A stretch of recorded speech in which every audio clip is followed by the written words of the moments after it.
Well, if you're wondering what's happened, so am I. The computer that we have running our news from time to time took off and went wild. So what we're going to do is start over from the top.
Well, if you're wondering what's happened, so am I.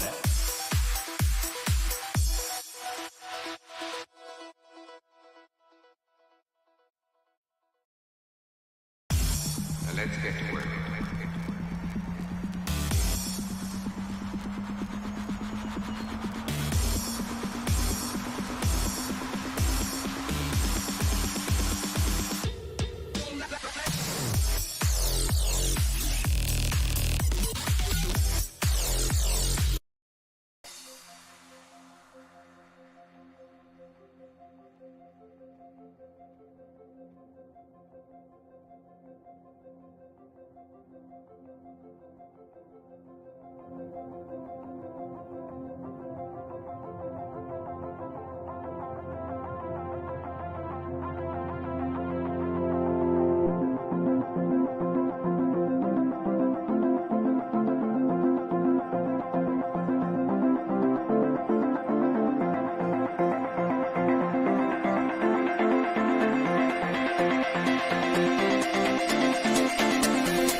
Here's a lockpick.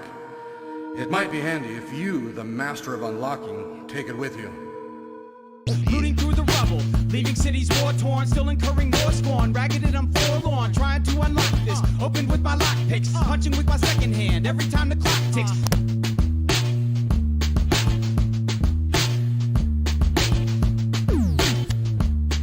Alright, there you go. Alright, let's see if we can not continue to fuck this up. Let's go over to my face. There we go. As usual, we're going to now see if we can actually hear what's going on. So bear with me for a moment. Perfect. I guess the trade-off is we've been having like really good no audio issues, and instead everything's been really busy this month to the point of that we've been streaming at odd days and times and things get delayed. But I'm going to do the intro stuff, and then I want to get involved with chat because there is a community thing I want to talk about for a little bit. But hi everyone out there. Welcome to the DCG 201 live stream. I'm Side Pocket. I'm one of the two co-founders of DCG 201, formerly known as DC 201 or DEF CON 201. We are one of the many, actually let me take off these headphones, we are one of the many DEF CON hacker meetup groups that's located across the United States, around the world. We personally, the 201 is the area code. That means we're from the lovely armpit of America known as New Jersey. And originally we were supposed to resume meetings this month, but I got really busy and there was a bunch of other things. So honestly, right now, I have now set everything for January, so I'm really excited to hopefully in January start back up again and meeting on the fourth Thursday of every month at a new location in Jersey City. But if you want to know more about sort of our meetup and what DEF CON groups are and stuff like that, well, our website once again is still, for like half a year now, still being reworked because DNS fucking sucks. We do have a Medium blog that you can go to. We also have a Write As blog for those of you who hate Medium and or like Tor instead. And we're also on all the socials. You probably found us through the various socials, such as the Dead Bird, that's unfortunately now called X. We're on there. We're also on Instagram and the amazing Hostducks.social instance of Mastodon, and among other many websites. I just realized I forgot to change one thing about Twitch, but I think we're okay. Yeah, we're okay for now. And finally, even though I'm basically a grandfather with this in terms of trying to use it more often until we get some of our other chat stuff sorted, here's a link to our Discord. So that's where you can all communicate with us and everything. So without further ado, I'm going to talk about what this show is going to be about, and then I do want to point a community thing that has already been brought up in chat. This is one of my 2 live stream shows that I do that's supposed to happen in between meetings, except meetings have been on a hiatus for a bit, called The Master of Unlocking, where we look at physical security. Mainly we look at locks, padlocks, door locks, lock cylinders, every type of lock imaginable, and we look at how they're constructed, we analyze any security flaws, and then we try to exploit those security flaws, such as traditional things like lockpicking or bypassing, doing some modifications, things like that. And today's episode is going to be pretty unique, because this is going to be one of those episodes where I'm dealing with a lock that I'm unfamiliar with and or have barely researched, so you get to watch me. So instead of me trying to teach everyone the technique or teach everyone kind of about a particular type of lock or lock system, you get to see me do what you would normally see me in the field of, what the hell is this, how am I going to like dissect this, what techniques I should use, let's try this, that didn't work, well maybe we should try this, my whole methodology and stuff like that. And hopefully we can get it open, and I'm going to go even further where if we can open it, I want to actually completely disassemble and gut it to know what the hell is in this thing. But before I continue on, I do know that one of our watchers is the, we refer him to on the show as Dalps, but his full handle is Dark Arts Lockpicking. Really amazing lockpicker and really awesome YouTube channel, so go check out his YouTube channel. I tried to link it to the YouTube channel after the stream, but YouTube just doesn't freaking work. And but a recent thing that happened is, now I don't know what exactly happened. He might dox himself in the chat. I don't know why, but he mysteriously ended up in the hospital somehow. I blame covert instruments. Let's put it that way. No. I'm not starting rumors. I literally don't know why he ended up in the hospital, but I hope I actually just wrote in chat that he just got out of the hospital like 30 minutes ago, and he decides to spend his new lease on life watching this bullshit show. So thank you so much, and that I hope that whatever happened, that you swiftly recover from it, which I have confidence in that you'll recover of it, because you live in Australia. Everything already there tries to kill you, so you're a completely different, more robust, what do we use in computer terms, hardened version of the average human being, never mind lockpicker. But in reality, I hope whatever happens is a swift recovery, and that everyone after this live stream, even to the video is going to be forward to, which is going to be Lady Lock's video, go check out Dark Arts Lockpicking. Literally on YouTube, you can just type his username, Dark Arts Lockpicking.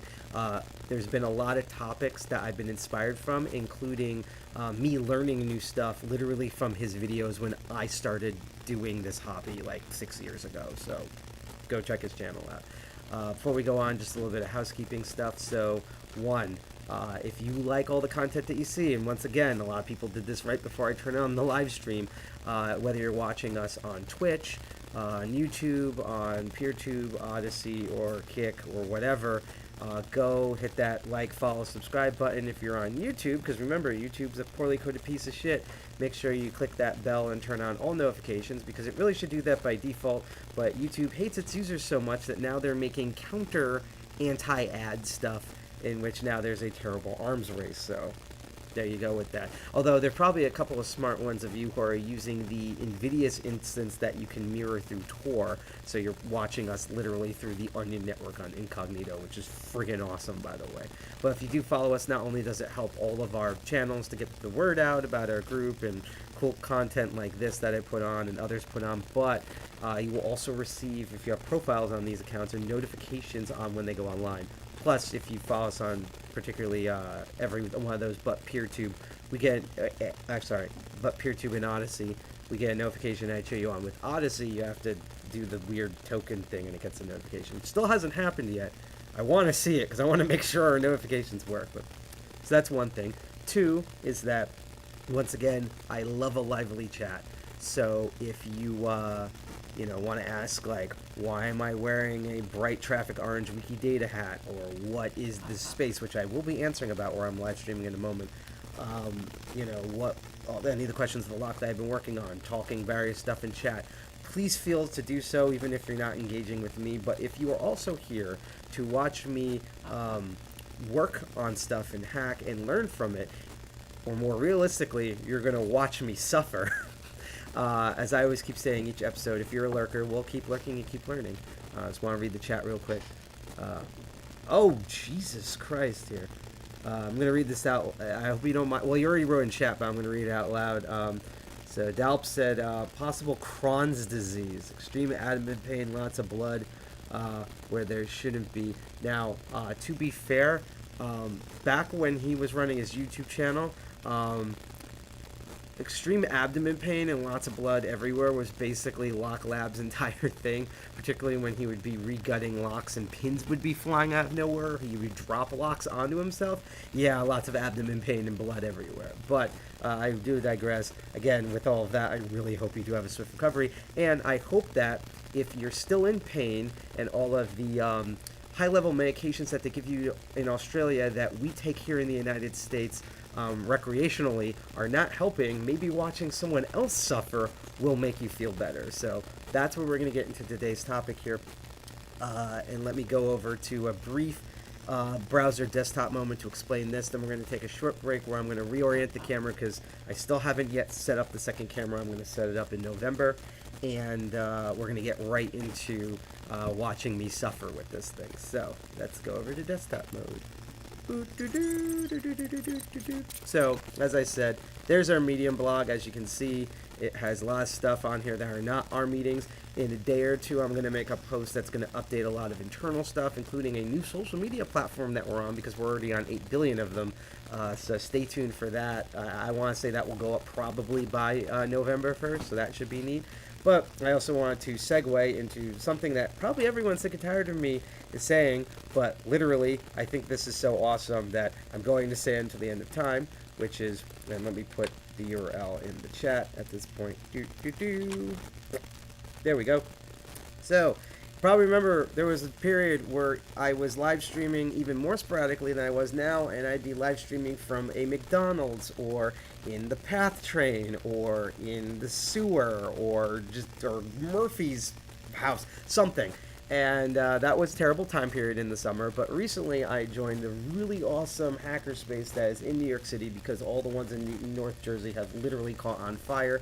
And this hackerspace is called Hack Manhattan. It's the reason why I can live stream here. It's also the reason why I have like extra cool like one space and lighting and mostly quiet stuff, although again there are people here building stuff, so it's not as bad as when I lived with the other cartoon characters that were hackers that were my roommates. But if you do hear stuff, just know that there's a lot of cool stuff that you're not seeing on the camera. But I just put the website in the chat. It's Hack Manhattan. They're located on 37th Street between 5th and 6th Avenues, meaning if you're from Jersey like me, you can get on the path. What? I have to say it like that. It's literally like, there should be a TM after I say that. You get on the PATH train, you take the excruciating, horribly delayed ride to 33rd Street. So it's the last stop in Manhattan on the northern, going north in Manhattan. So 33rd, and you walk up like about 3 or 4 blocks around the corner in the middle of the block. There it is. It's way easier to get to than when we started out at Makre Bar. Let's put it that way. And that was in Hoboken, and this is easier to get to. I'm not even exaggerating. They do a lot of really cool hackerspace and makerspace stuff there, but probably the more relevant thing is that if you ever visit it, probably a good idea is to visit on Tuesdays and Thursdays, where they have their open houses from 7 to 9. Obviously, normally you have to be a member here in order to check it out, but those are the 2 open days where they just allow any, just a caveat, not any old schmuck.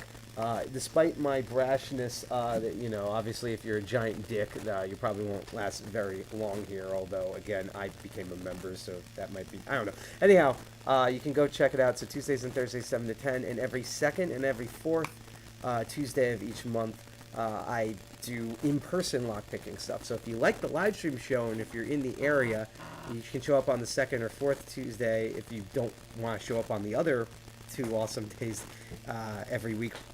And you can see this one-to-one lockpicking stuff yourself. So again, I posted the website, hackmanhattan.com, in the chat. I hope you check that out. Now, here's the theme of today's episode. So, if you remember last month, I did a bunch of recaps about a lot of the stuff we were doing.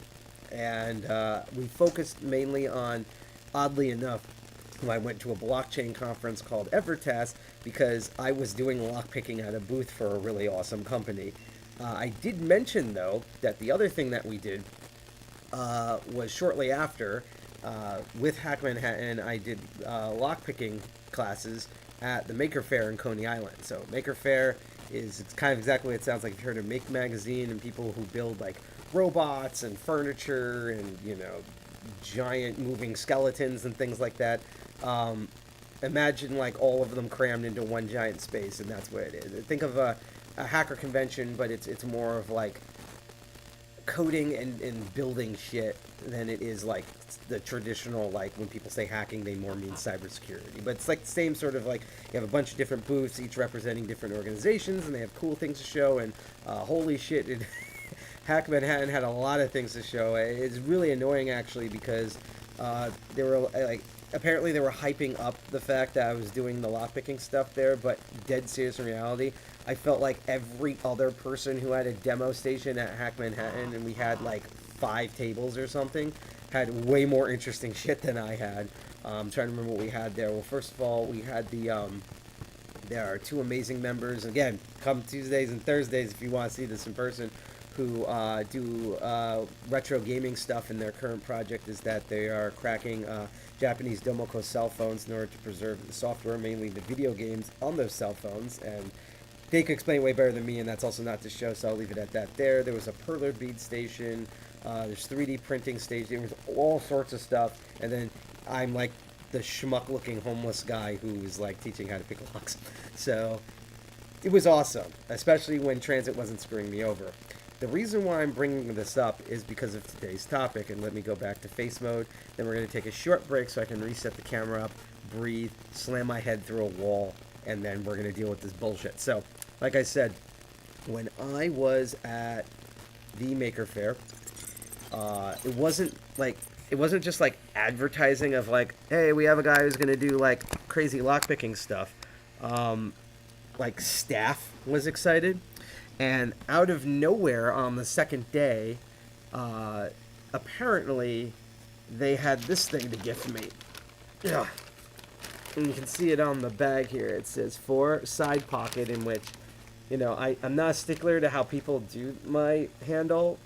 Just note that if you ever write side pocket, it's all one word, but, you know, I appreciate the effort. It's still a lot better than mainnet, where they put side pocket, exclamation point, and it was the exclamation point was so at the end that it put it underneath my name, so it was just like side pocket and then like alert bad guy sound from Metal Gear Solid. So this is still an improvement from that, but that's still neat. This is side pocket from Entity Fresh, and in here a lot of metal in here. We're only gonna be looking at 2 main parts from this, because like with other door locks, the handles and stuff like that, I don't really care for them, just add more of the weight. But apparently So if you're unfamiliar kind of with Coney Island, let's see, what's the best way I can kind of describe it? So Coney Island is, if you're familiar with where we're from, which is New Jersey, there's a lot of like beach coastline stuff with their own like insane type of environment and culture.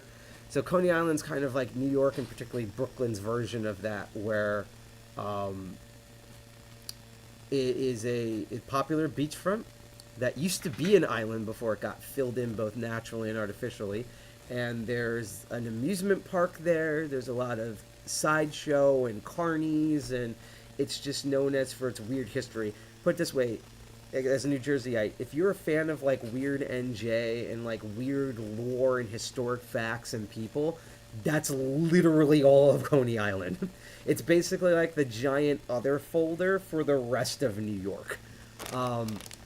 And so there's a lot of like crazy people and legends there. Some of the actual people who are still living are friends of mine, but there's things like, for example, a guy built a literal yellow working submarine that then sunk near the coastline, and at a certain tide level you can see the sub-wreck of it on the rocks.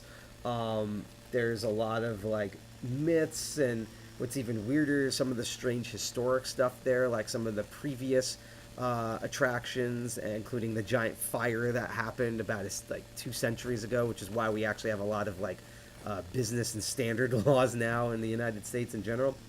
And so what I was unaware of is that in the same way how I guess with their sideshow stuff, you have like the person who was born with 3 eyes, or the person who has no legs and things like that, there is a legend of a lock on a door. This is a real thing. I've heard bits of it, but I never thought A, I would see it, or B, they would gift this to me.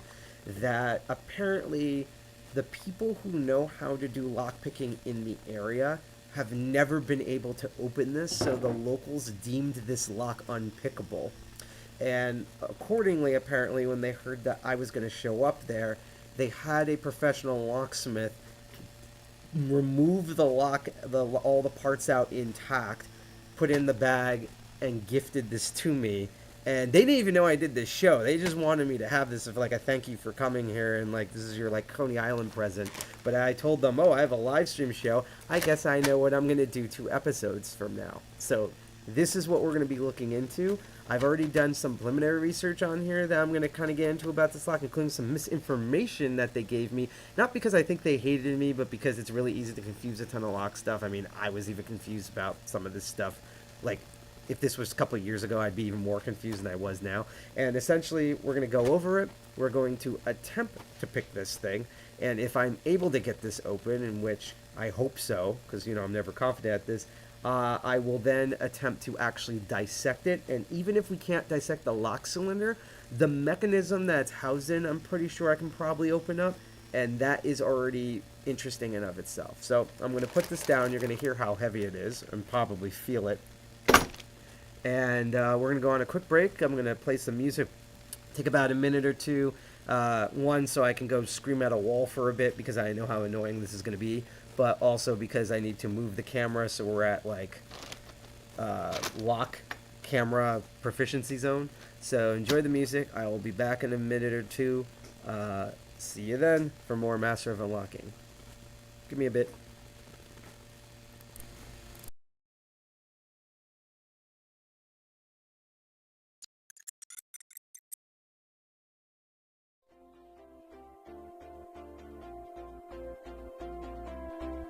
Cinderella, will you be there?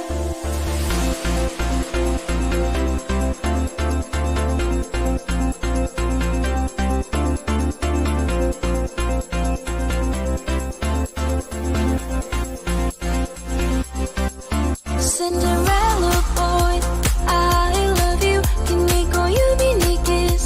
Don't give me good. Could it be a destiny? Honestly, a mystery.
use this app.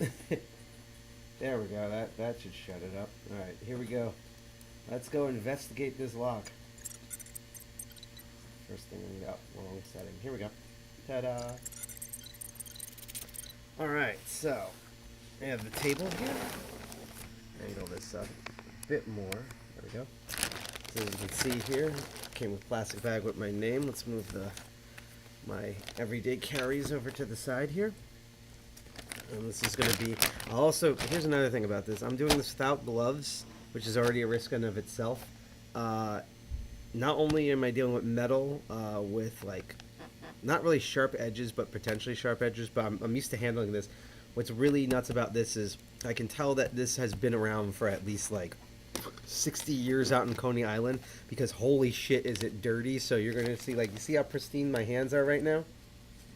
This is as good looking as they're going to get, because by the end of the stream, I'm going to look like I do, like chimney sweeping for a living. Just as a warning, because, again, I've done some, like, pre-research on this, about, like, kind of maybe what this lock is. I haven't actually tried picking it or anything yet, so this will be new. So let's move the main unit out, which is the main part of the door. This over here. And here's part of the door handle. As you can see, this is one of the lever handles, so one way you could possibly get through this door, unless there were certain restraints, is to use an underhand or overhand bypass system where you go underneath and loop it around and pull it or push it. But we don't really need to worry. And shut up, phone. Just shut up. No one likes you. Go away. There we go. But we don't need to worry about that because we really only need to worry about the lock.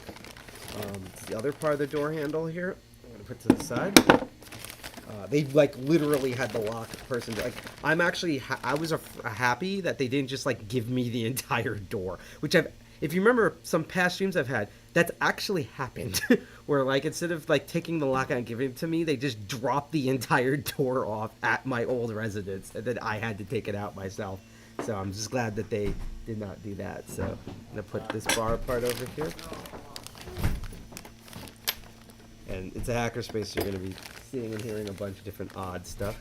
This is the actual interior part of the, this is the inside part of the lock. Drama at the space. Drama at the space. So this is the inside, like turning on and off. And you can also tell. You can also tell that we're at a New York hackerspace because the F word is how people greet each other. In fact, that a lot of people don't know that wasn't invented in New Jersey. That's a New York thing. So this is the outside here. That would be the inside of the lock. Turn it on and off there. Putting that. And we have this spring sort of mechanism that fits normally in here. So this is the actual bolt part of this. And we're going to get to this part in a moment because I'm going to go in overview. We'll have other random springs and stuff. And then here's the money shot. Here's the cylinder in question that's supposed to be unpickable. And here is the 5 or 6 pin, I believe it's 5, SC5, or maybe it's a 4C, Schlage keyway. You can tell by Schlage because of the turning part of the key. And first thing that's interesting about this in my preliminary research, and then I put the bag to the side, is that you have that this does, and this is the key that fits in here. Like, this is the right model. But I noticed that this key is way newer than everything else here, which means it's a recently made key. And the other problem is, which is why I guess they need this to be picked, is that this can't open. So you can't open it here. Just to note, my camera is really sensitive, so just warning. You might want to step outside the space. So anyhow, that's the weird thing about this, is that they gave me a key, and the key does fit in, but the real problem is that, hang on, I'll be right back a second. We're going to go on like a break mode here. Just give me one moment. I'll be right back.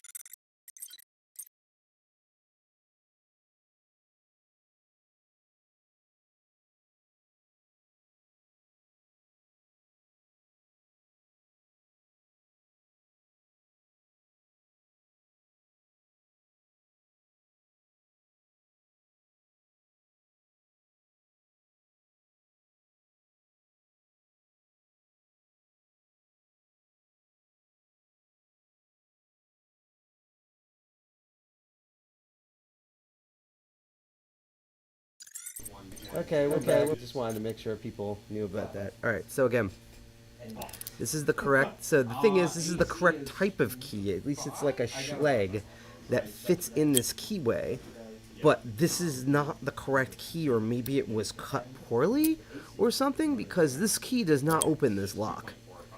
And I assume that this was the key that they went into, so my hand's already getting dirty.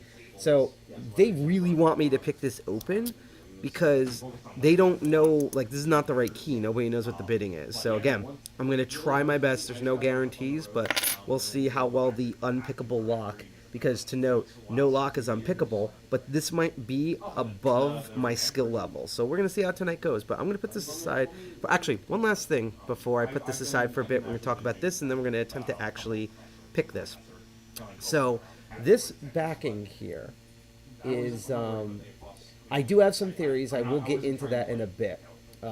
That's potentially one of them. Potentially. There's always a chance, and I'll get into this, that this lock is also that this is the right key, but that the lock itself is completely broken, in which there's no way in hell I'm going to open it with my current tools. I'd have to give it to my mentor, and he'd honestly probably drill crack it open, which we could do one day on a future stream if that doesn't work, but let's see what we can do first. But this backing here, the reason it looks cleaner than the rest of the lock is because I previously removed this when doing tests. This was also a fun experiment, which leads to some of my theories, because there's 2 screws back here. So this is not the current schlegs that have that. I should have grabbed one from my case. Maybe I'll do it later. Whereas the cranialed back, and you can use that little cranialed pass-through to just open it. This you actually have to disassemble with equipment, and I have some over here just in case we get to that point. But I did take this backside off, and I took this screw off perfectly fine. First shot, first try.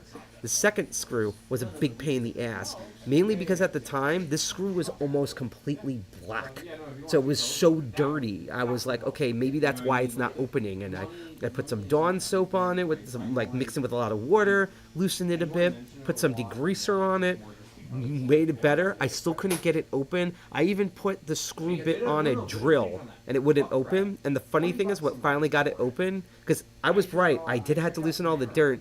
I had to do one minute size up from the current drill, from the current screw bit, and it opened, like, easily. And now both of them are easy because I cleaned out the inside of both of these. So if we ever do take off the back, and even if we don't pick it, I'll take it off the back later. That's what I had to do to get this open, which already you can form a theory about why this might be unpickable and hard or impossible to open. But in the meantime, let's put this aside for a little bit and talk about this guy. And I will circle back at the end because there's one video I want to play at the end in order to do this. So, when I was given this lock, they kept calling this a Medico lock. And they were saying Medico this and Medico that. Now, I will put it this way. Maybe there is something that's based off of Medico in here. I doubt it. Because the thing about Medicos, which I was excited, because I don't have a Medico anything from Asa Alboy, which is, I've wanted to always do an episode on Medicos so I can practice and potentially show off everyone rotating pins. So you should have seen my disappointment to some degree. No offense to this lock, because I think it's really cool that they gifted this to me. That when I opened it and quickly realized it wasn't a Medico. I think they confused the wording. The housing for this is a mortise. This is a mortise lock system. And you can tell because of this frickin' thing. So mortise is, and I'm going to probably mangle up this term, is an old term. It comes from like woodworking and general architecture, where you have a flat surface with some sort of like indent in it that then another piece goes into. And for locks, when you see this square system with this bracket here, that's a whole mortise thing.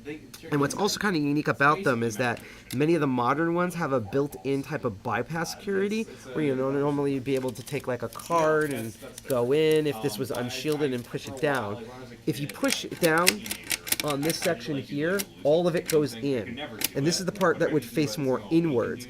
This would be the part that you would have if you had the card. And note when you push this, if I tilt it up, I can show you how. So when you push this part, this whole thing kind of pulls into itself, and that allows it to open. When you push just this, that little bit there does not curve, so you can't get it open. So if you try to do the bypass by looping around here, it can't open. You have to you have to get around this side and push in, which is near impossible to do.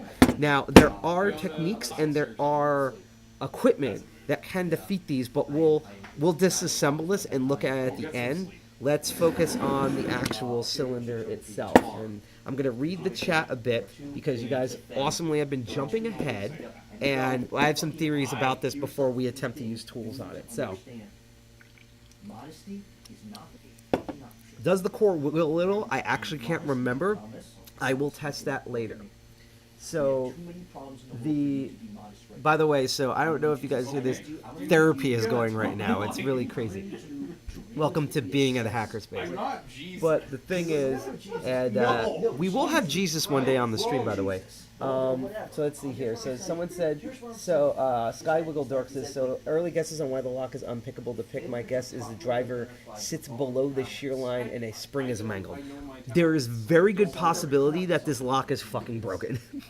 If this doesn't open, it's either I'm not skilled enough or it's broken. And that's something that future episode when we get to that point. Even if the mechanics are not broken, if you haven't seen, I'm gonna hold it up close. Look how fucking dirty, like this is dented. The outer shell here is dented in from like repeated like carnies bashing their head into it or something.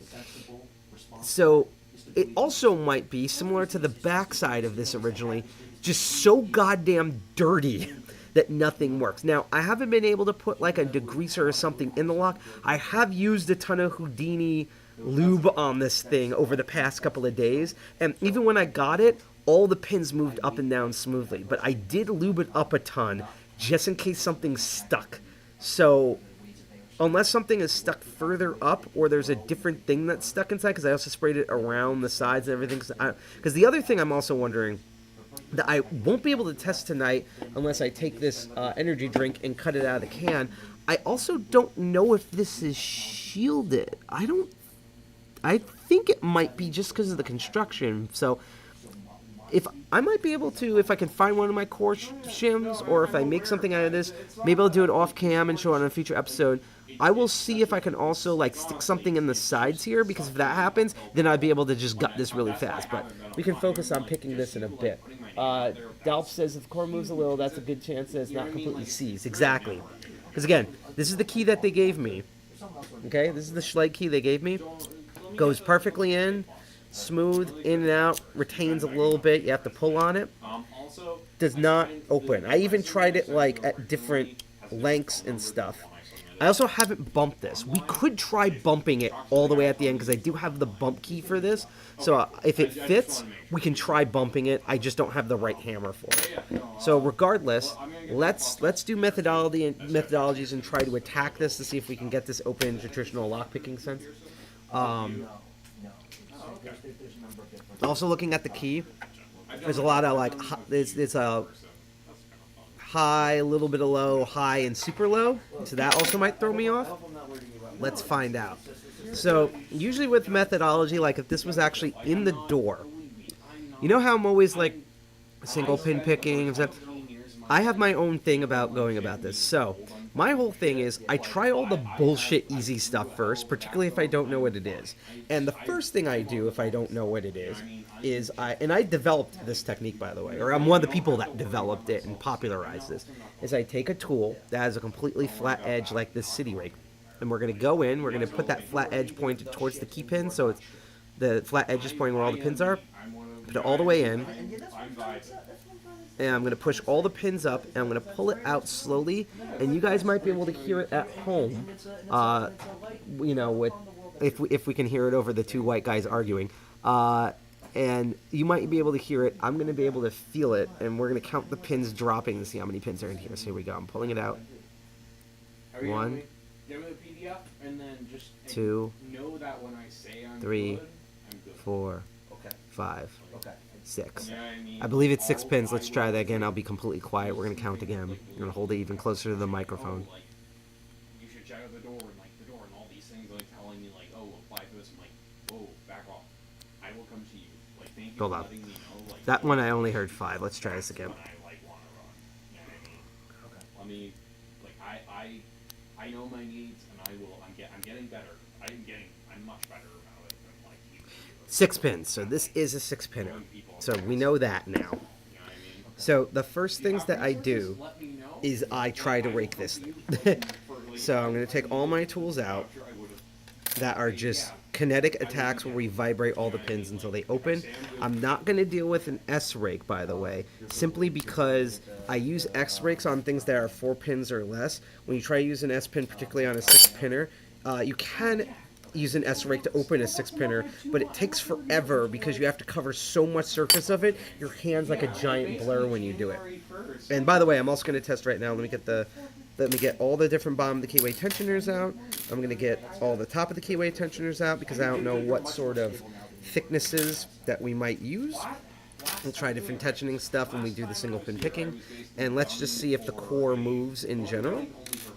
I'm going to use the big giant ones so I don't have to worry about space yet. But you'll live, you'll learn. Make dumb decisions. Let me see. Okay. So I'm doing it right this time. So the core is moving independent from the lock, just very slightly. It was objectively a mistake. All right, so let's see. I'm going to use a thinner bottom of the keyway tension so we get a lot of space, but something that sticks. That one's really high. That one's also high. Let me try. This one might be just right.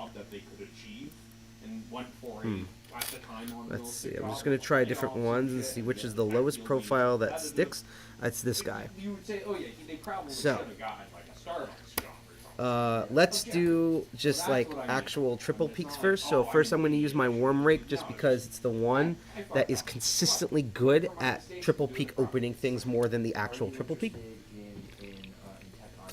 For those who are unfamiliar, the triple peak Bogota I have and the worm rake are extremely similar. It's just the worm has rounded, the 3 peaks are rounded, while the actual triple peak has sharper edges on the peaks, and it gives it a kind of different feel. Also, because this is also kind of like a more worn down rock, usually a traditional triple peak Bogota, you might get stuck on the pins. I've never gotten stuck on the worms. So let's just try this a couple of times and see what happens. What you mean by free cable? Like, I'm going to start off with like super light tension, and then we're going to just keep ratcheting tension up. But yeah, no. I'll be happy. Also, big thing, if you know anyone that needs delivery, I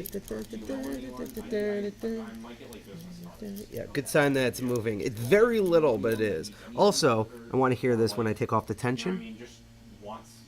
I didn't hear anything click. So that's already kind of a problem right there. I'm going to try a different angle and do the top-down one here if I can. I'll get past some of the wording here. Let's see if I can do this. Because it is sticking a bit. I don't know why. Wonder if I have to lube it again. Hang on. Got stuck. Here we go.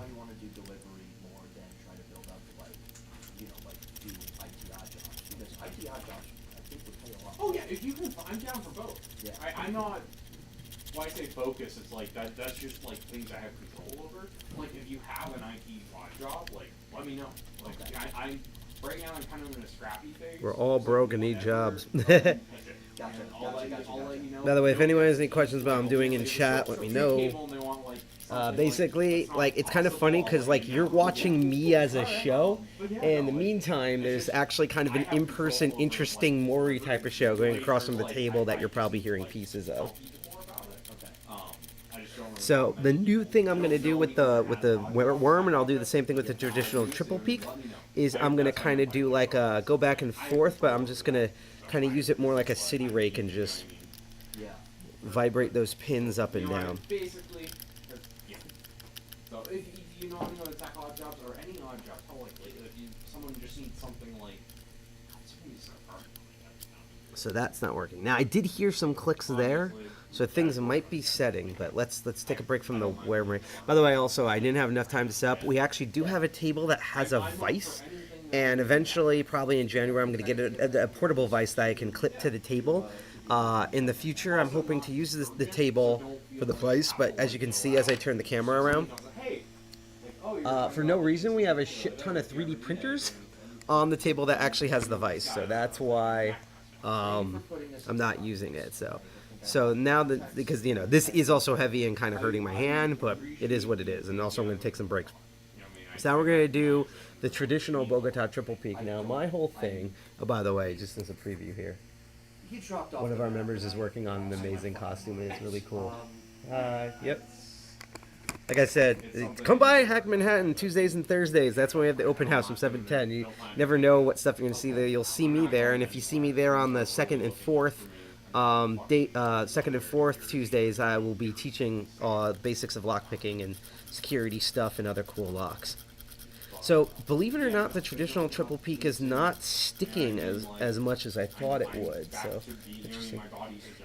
Alps just says lube her hole up may help. Again, I've been putting Houdini in this. Like, I've been putting, like the past 4 days, I've been spraying this with Houdini, not only inside the lock, but around the edges and stuff. So, I can do it again on the stream, but this is pretty, and the thing is like, it's doing, that's why I'm thinking the stuff that's sticking, if it's sticking, they might be mechanical errors. So, that could be a potential thing.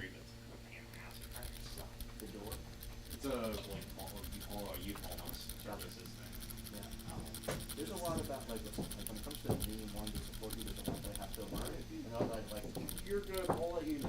You know what I mean? Okay. Like, Okay. Also, if you ever need that your house, like house sitting, Yeah. like I'm down. Like all house sitting, so I'm more than happy to do that. No pressure. Like I do it for a while. Right now, you're hearing basically a giant LinkedIn going on. So yeah, any of that stuff in place it. So right now it's only going as much as again that clicks. Same thing going on as the worm rake here. I'm now going to do more of an up and down thing. I am putting pressure on my C-suite and also on my rec boss to hire more techs and your name. I would say hold off on my name just for a bit, just so I can turn around. You can turn around and say, "Hey, do you want?" Yeah, I have my name. I'm down for it too. So yeah. What? You have to give me details, but if there's tech stuff, I'm down for it too. It just depends on what it is. You're looking for work.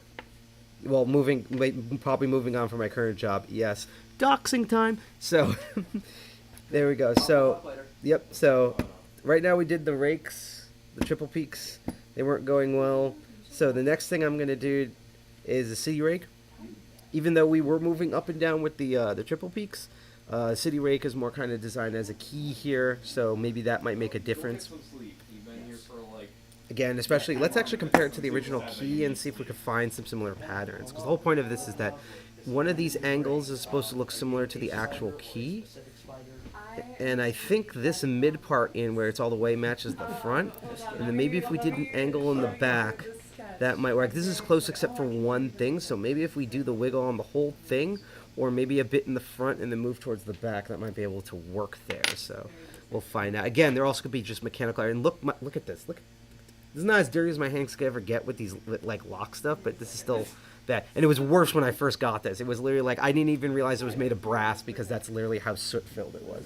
Let's see, Dalp says I was teaching a class of 200 military contractors last weekend. Love teaching people physical energy. I do too, especially like fire department stuff. And yes, next year I'm doing an episode that's just going to be about like the crossover between firefighter stuff and. Apparently a Seinfeld moment just happened, but it's like, what do you call it? Just blanked out here. See, I'm now mad because I am doing this live stream, so I can't go check it out. But anyhow, so the thing about it is that I am going to do a future episode next year, probably early next year, about firefighting entry and bypassing techniques and the crossover between lock sport and what firefighters do, the differences, some of the unique tools that they had that's more than just a Halligan, etc. So the thing is that that's always interesting. What I'm kind of worried about is I hope that's not how you got injured, Dalps. I hope you weren't teaching like military contractors and you were like demoing C4 and it like went off or something. So, I'm not trying to start rumors here, but just like getting nervous here. Regardless, again, I hope whatever happens that you like have a swift recovery here. I'll keep an eye out. I'll probably go bronze. Another thing about this too is that while it's not a paracentric keyway, there is a very severe S-slant curve at this point of the lock. So you can see it's like all straight, and then it's like, and then it goes down straight again. So that's why I'm like doing it at an angle in order to kind of get that in there. Oh yeah, I might pick you up on that. Let's see what my So, and the weird thing is I don't feel anything like really sticking to some degree. And at some point I'm going to have to like rest my hands, and I'll explain the other techniques of how we're going to. Also, my tools are getting really dirty. I'm sorry, this is like the vision is real, and like it's coming together. Wait till they see the picture of my final costume tomorrow. Because I wore my final Halloween costume yesterday, but I was having so much fun that I forgot to take a picture of it. So tomorrow I'll have that, and I'm not going to post it on here. It's probably going to show up somewhere on the internet, and when it does, there's going to be people who are going to be blackmailing me for life because of what it looks like. So yeah. What, these or these? Try a little bit more traditional raking with the up and down. Reinforce them with metal. Just stab one of it. Yeah. There's an outfit that's like that. That was the top thing. I have a video of that. So I'm gonna stop with the city rake. So far, with the terms of raking techniques, the traditional triple peak and the worm rake hasn't worked, and the city rake hasn't worked. And again, there's also skill levels, so it might just be I'm going eh.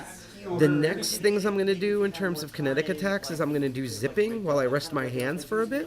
So the first thing I'm going to use are these strike picks. The Sparrows calls this a scarab because there's this beautiful scarabs on them. I deal with a lot of door locks, which is one of the reasons why I took these out, because these work really well on doorknobs. And there are two different distinct wave patterns on here. I believe this is the sinusoid and this is the sinusoid one. Basically, there's one like long low frequency pattern and one very tight high frequency one, and they're similar to, if you've ever seen Christina Palmer's Wicked Waves, they're similar to that sort of like wavelength, except they're super long.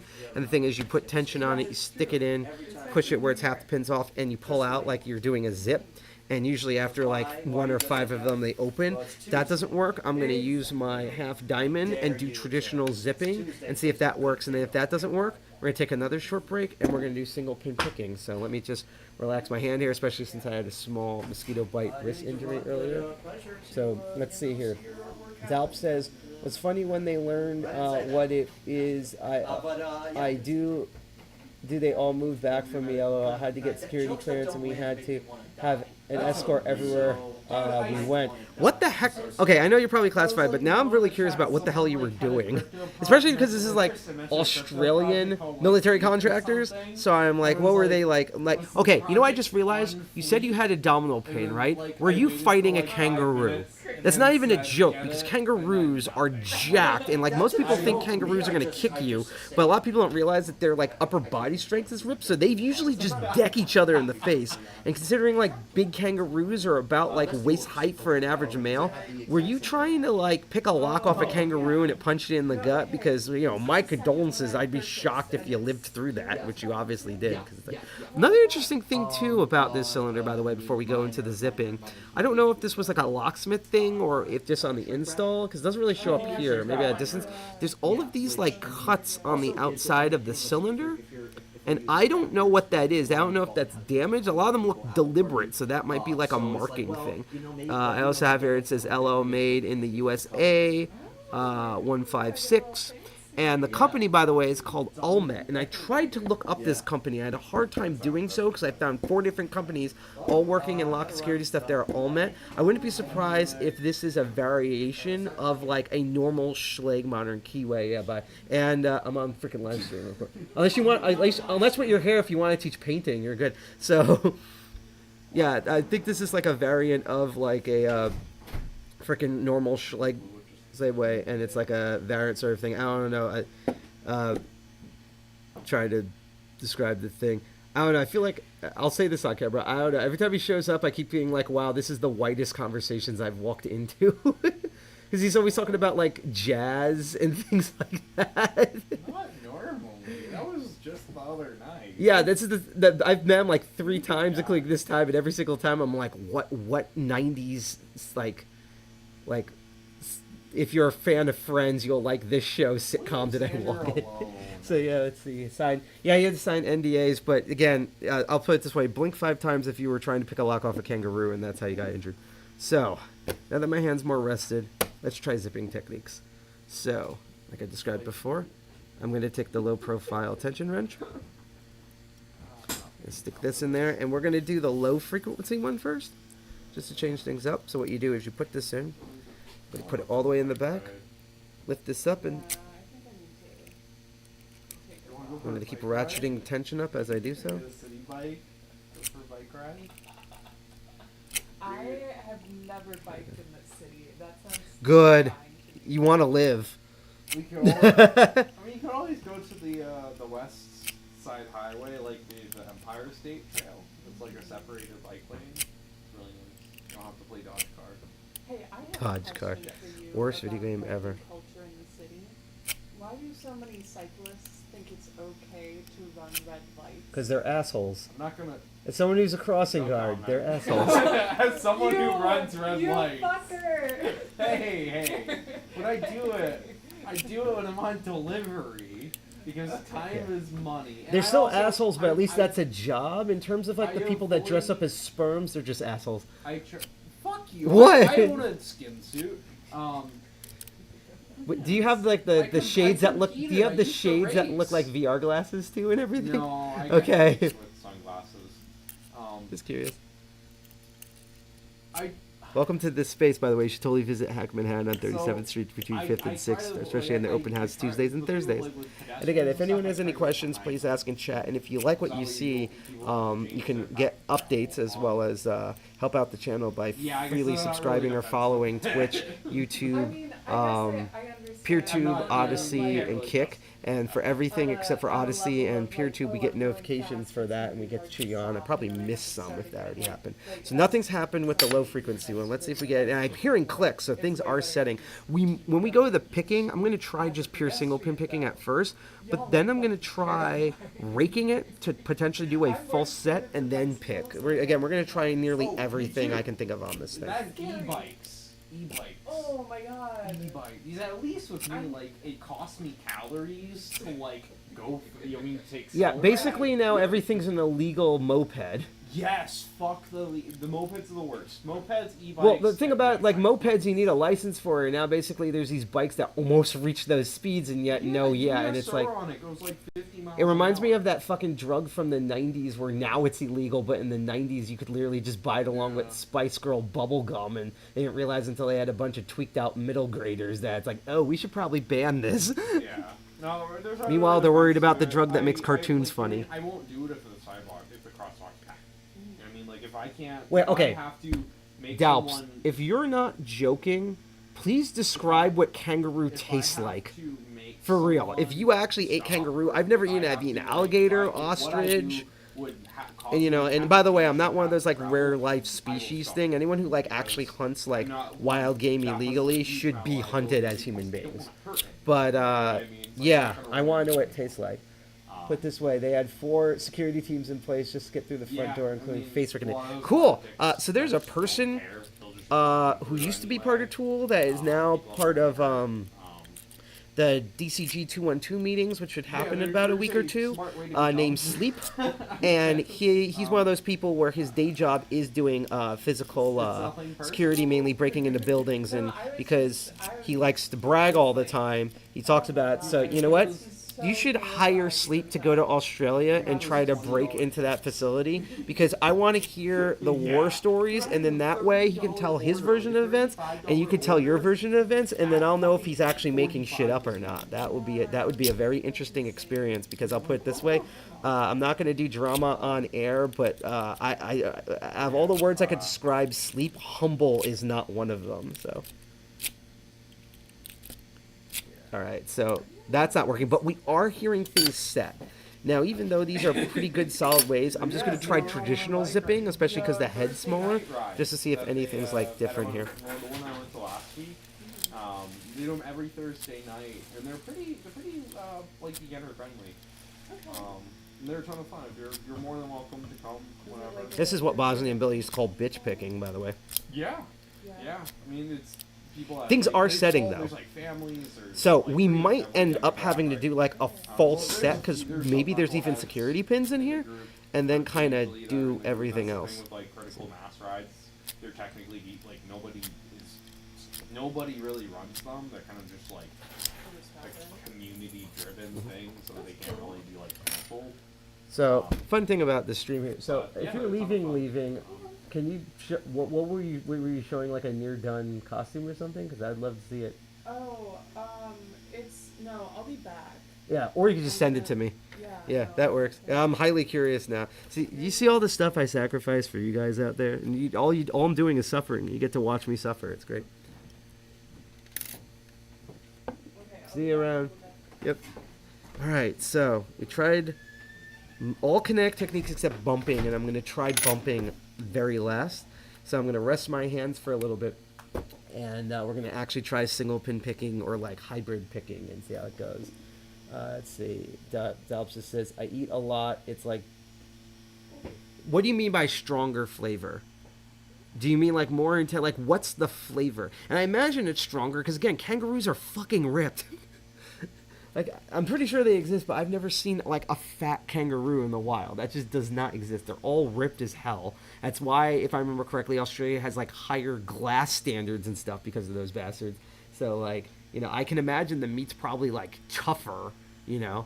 But, like, what do you mean by, like, it's a little stronger in the flavor? Is it, like, more, like, juicy or savory? Is it more, is it, like, sour or kind of sweet? Like, I want to know. I'm just curious. Since you were the one that brought this up, Dalps. Alright, so I think my hands are okay enough. I'm probably going to take frequent breaks. We're going to try to single pin pick this thing. So we're going to do bottom of the keyway first, and then we're going to do top of the keyway. So I'm going to take out my normal hook, my hybrid, my Tron / Attila, which is kind of more straight with a curve at the end. It's good for high security stuff, particularly getting around high-low pins. And hang on. And I'm gonna get the hybrid one just for shits and giggles. My monkey paw, my OG monkey paw, and what the hell? I'll get the 15,000 in. So basically, I'm taking all my single pin picks out, and let me look in the my old EDC because it's mostly bypasses, but I want to see if maybe there's something in here that I might be able to use or not use. This is the classic master lock. By the way, Dalps, I don't know if you saw this on last stream. I'm going to have a friend that hopefully I'll be able to bring on the stream himself, but he collects antique locks, so I have that connection. And I bought from him this like really ancient master lever lock. This is what they had before they had the upside down. This is what they had before the now infamous master lock number 3s. And what's hilarious about this, as I've been showing people, is that if you look at the key, it's 4 levers, and it's all in a ramp position, meaning they should be really easy to tension and pick, which is funny, because if you know anything about most master locks, it's that they're usually 4 pins, and 2 are at the shear line, and you just have to move the other pins. So this has been going on forever, that whole pattern, so just thought that was kind of funny to point out. All right, is there anything else in here? I might put a little bit. That's not going to be useful. I used to have shackle shims in here, but I think the rest of them went into the other case, and I might have one floating around because otherwise I'd have to basically like cut this can open. I don't want to do that. Maybe over the course of the next episode, between this episode and the next episode, I'll order a shit ton of shackle shims or just make them, and I'll try it off camera. And if it works, I will do it on camera. Oh, and also handcuff keys, but these aren't handcuffs, so we're not going to be using them. All right, here. The rest was like the simple, easy part. Now we come to the part where I'm going to start pulling my hair out, Dr. Scratch and Sniff style, until there's nothing left. I'm going to actually start with the monkey paw, so with the notch I can feel things a lot better, which gives me a good map of when I use the other picks. So I'm going to go in there. I'm going to come from the side because that little loop. Okay, so 6th one is loose. 5th one's binding. 5th one is set. I think 6 is now binding. I'll skip 6 and move on. I think now I'll be mad if I'm wrong about this, but I actually do think there might be security pins in here, because I'm feeling kind of the mini clicks that I'd feel when there's spool pins. Sorry, serrated pins. And I wouldn't be surprised if maybe there's one spool, even though I don't feel counter rotation yet. Dalp says a little more minerally. When I say stronger in flavor, I mean kind of like lamb has a strong flavor in its meat. Roux, and I love that you use that term, is earthy, and all the roux you get from the shops are farmed. Okay, so you've never had wild one, which makes sense. I'm also glad because we have like we probably have more than one of these, but there's one particular member here that's like strictly vegan, and I just imagine like the horrid look on their face of reading that description out loud. And I have to probably tell them it's like they're Australian, you know. It's like the same way where you tell someone and you're like, oh, they're from Tennessee, and you kind of say it like that, like they have like a mental handicap or something. It's like, oh, they're from Tennessee. It's like, okay, you know. So it's like, oh no, they're from Australia. Like, you know, they eat live spiders. They're okay. Oh man. God, this reminds me of one of the episodes that I've been delaying all year, which is I've been slowly collecting, including this monkey paw, like every type of pick that Lockanoob has designed. And I've been wanting to do an episode where I just go through every single type of tool and pick that Lockanoob has designed. And I wanted to make like the episode like all the jokes that I love making about like the UK and British. And in hopes of that, he does a similar episode of some of the stuff I've done, and him making it like hilariously American as fuck. Like, I think that would be like a hilarious video collab. And the fun thing is, so I've been able to set like 3 out of the 6 pins, but again, this cylinder is really heavy, so I have to keep resting my hands. Again, if I got here earlier, I probably would have moved safely somehow the 3D printers off the table and we would use the vise, but that will be for a future episode. And in general, I'm going to get a lightweight vise that I can clip to most tables and travel around with it. So yeah, so far, just as a recap, we've tried a bunch of raking techniques. We've tried triple peaks, we've tried the city rake, we've tried zipping, both with strike picks and half diamonds. Nothing works. Right now I'm going through the monkey paw trying to single pin pick this thing. I've been having to reach around pins that are very obviously lower than their surrounding pins, which is why, again, after I go through all of these techniques, we're then going to try top the keyway tension, and between adding more space to the bottom of the lock as well as whatchamacallit, the different tension point. It might, because I've done that where I've done like either trying out first bottom of the keyway or top of the keyway and nothing opens, and then I try the other tensioner and it like instantly opens. So, you know, we're gonna find out. Okay, let me just make sure about my finger. All right, so I am doing like light middle tension here. So let me try super lightweight. So it's definitely 5 binds, and then I set that. That was 3.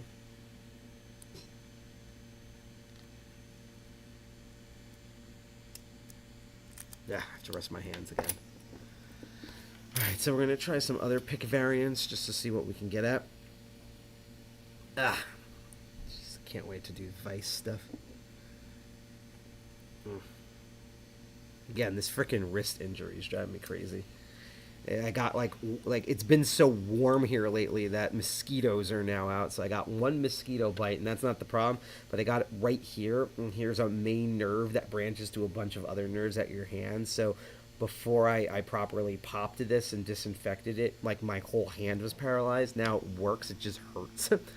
So now we're going to use the half diamond hybrid here. They're back. Dalp says, I need to get more content up on the Flipper Zero and physical entry. Yeah. Adult apple juice. In fact, I don't do adult apple juice. Huh? But it does look like sparkling. it's artisanal. And The other one looks like a lab chemical thing, like something an alchemist would have. It's a round bottom flask. Yeah. But no, so a new thing I've been learning is I've been gradually learning tamper-proof seals and other members. Like an ad for it. By the way, you can't see it on camera, but right now there's a bunch of like different types of liquids inside cups, and it looks really like, it feels like we're at like a homey like type pub in Canada or something right now. Yeah, that kind of checks out their hack. Yeah. Just put a bunch of queer people and gave them, like, yeah. Yeah. It's kind of is like a reoccurring like sitcom, just or like you know what I mean. Just, No, you should have seen when I was living with Jack and Siricel and stuff. That was literally a '90s sitcom. Especially to reiterate, our floor was all the hackers. The floor below us were all the burlesque performers and sex workers, and then on the ground floor was the church. So it was literally So it was literally, it was fun, but it was literally like that type of chaos all the time. You guys should know because some of that happened on camera right now. in our early episodes. Like you can look up early episodes where we could see some of this stuff, including the one time where the building, because the building next to us had a short circuit, there was carbon monoxide poisoning in all three buildings, and I got hit with it. So it was fun trying to pick locks while still being on the effect of that. By the way, -2 out of 10 would not recommend to do recreationally. Is that something people are doing? I hope not. Carbon monoxide. I hope not. Especially the hackers on planet Earth. I could see them doing it, and I hope they're not doing it. Even with where they currently are, like, you know. I don't think the hybridness is helping here. In fact, I think the problem is that it feels like these pins are thinner. So I'm accidentally, like, running into multiples of them instead. I'm also not being able to get anything to stick. So let's do the reverse and let's go super pointy with a traditional short hook here. And then I'm going to take another break. And then what we're going to do is I'm going to try the short flat, the Tron. We're going to take a break. Then I'm going to try a hybrid pick in these thin hooks. And then we're going to switch it up and do top of the QA tension and see if any of that changes. And hopefully we'll be done by like 10:40, 10:50 because I have work tomorrow. And the only reason why I set this at 8 instead of 7 originally is because I had a thing to go through before this, and they were like trying to do business with me, and so they were like dragging on. I'm like, what part of I have to go do you know if you fucking understand? So, yeah. It was fun. One of these days I will go and attend the whole day because usually I miss most of it and get you at the end. This time I caught it at the beginning, so I'm like stitching together what they are. Okay. Not really making any progress here, and now it's like super sticking. So that's because of these high-low highs, particularly in the front. I'm going to try the flattest curve one I have, which is known as the Tron. See if that makes any difference. How is that book? I see that book everywhere. Which book? The book you just put away. Oh, the Susan Sontag? Yeah. Like every time I walk by a library or Barnes & Noble, it's like that book, The Giver, that weird Ekbach thing book with the 2 woodcuts that spell the abbreviated name. I've only read the first essay and a half, but I've... Oh, it's an essay book, because I don't even know what it is. Yeah, no, it's a book of a bunch of her essays. Oh, okay. It's kind of creepy because, like, a lot of Mein Kampf copies also have that same cover style. Oh. So I legit don't know... Like, I don't know what it is. So it's like, is it a memoir? Is it like an old action adventure? Nobody knows. I just know the way the cover looks. No. This is it's a bunch of essays. She's Ooh. Sontag is a Good idea. Okay, Dalps. After I do all the other stuff, I'll try what you said. I'm going to read it out loud for everyone. Try reverse picking, which he does a great description of it, which is insert the pick upside down and lift all the pins to the max. Add really heavy tension, then lighten up on the tension. Let the pins drop. I didn't even think of doing that with this thing. I will definitely try that. Because again, if we don't get this lock open, I'm going to either assume that it's a way above my skill level, and I'll probably give it to my mentor, and I'll pick it open in 10 seconds, or the mechanism's broken. Now, I will say, though, that a lot of times when I pick stuff, and I think something's off and it's broken, I've had people who are way better pickers than me and professional locksmiths go in and then confirm that, yeah, it's broken. So I'm usually pretty good. That sort of spidey sense is usually pretty good for me.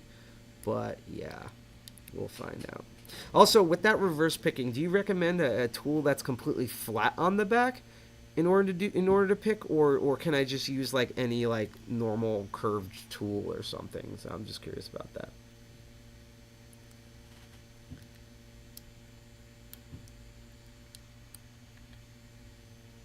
Oh, I felt some rotation there.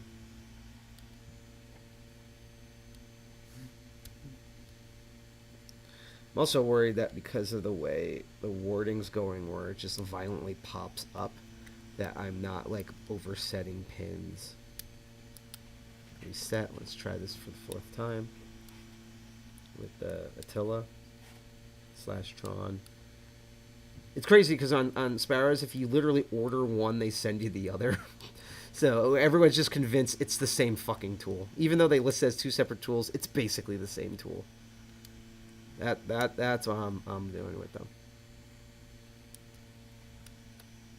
Okay.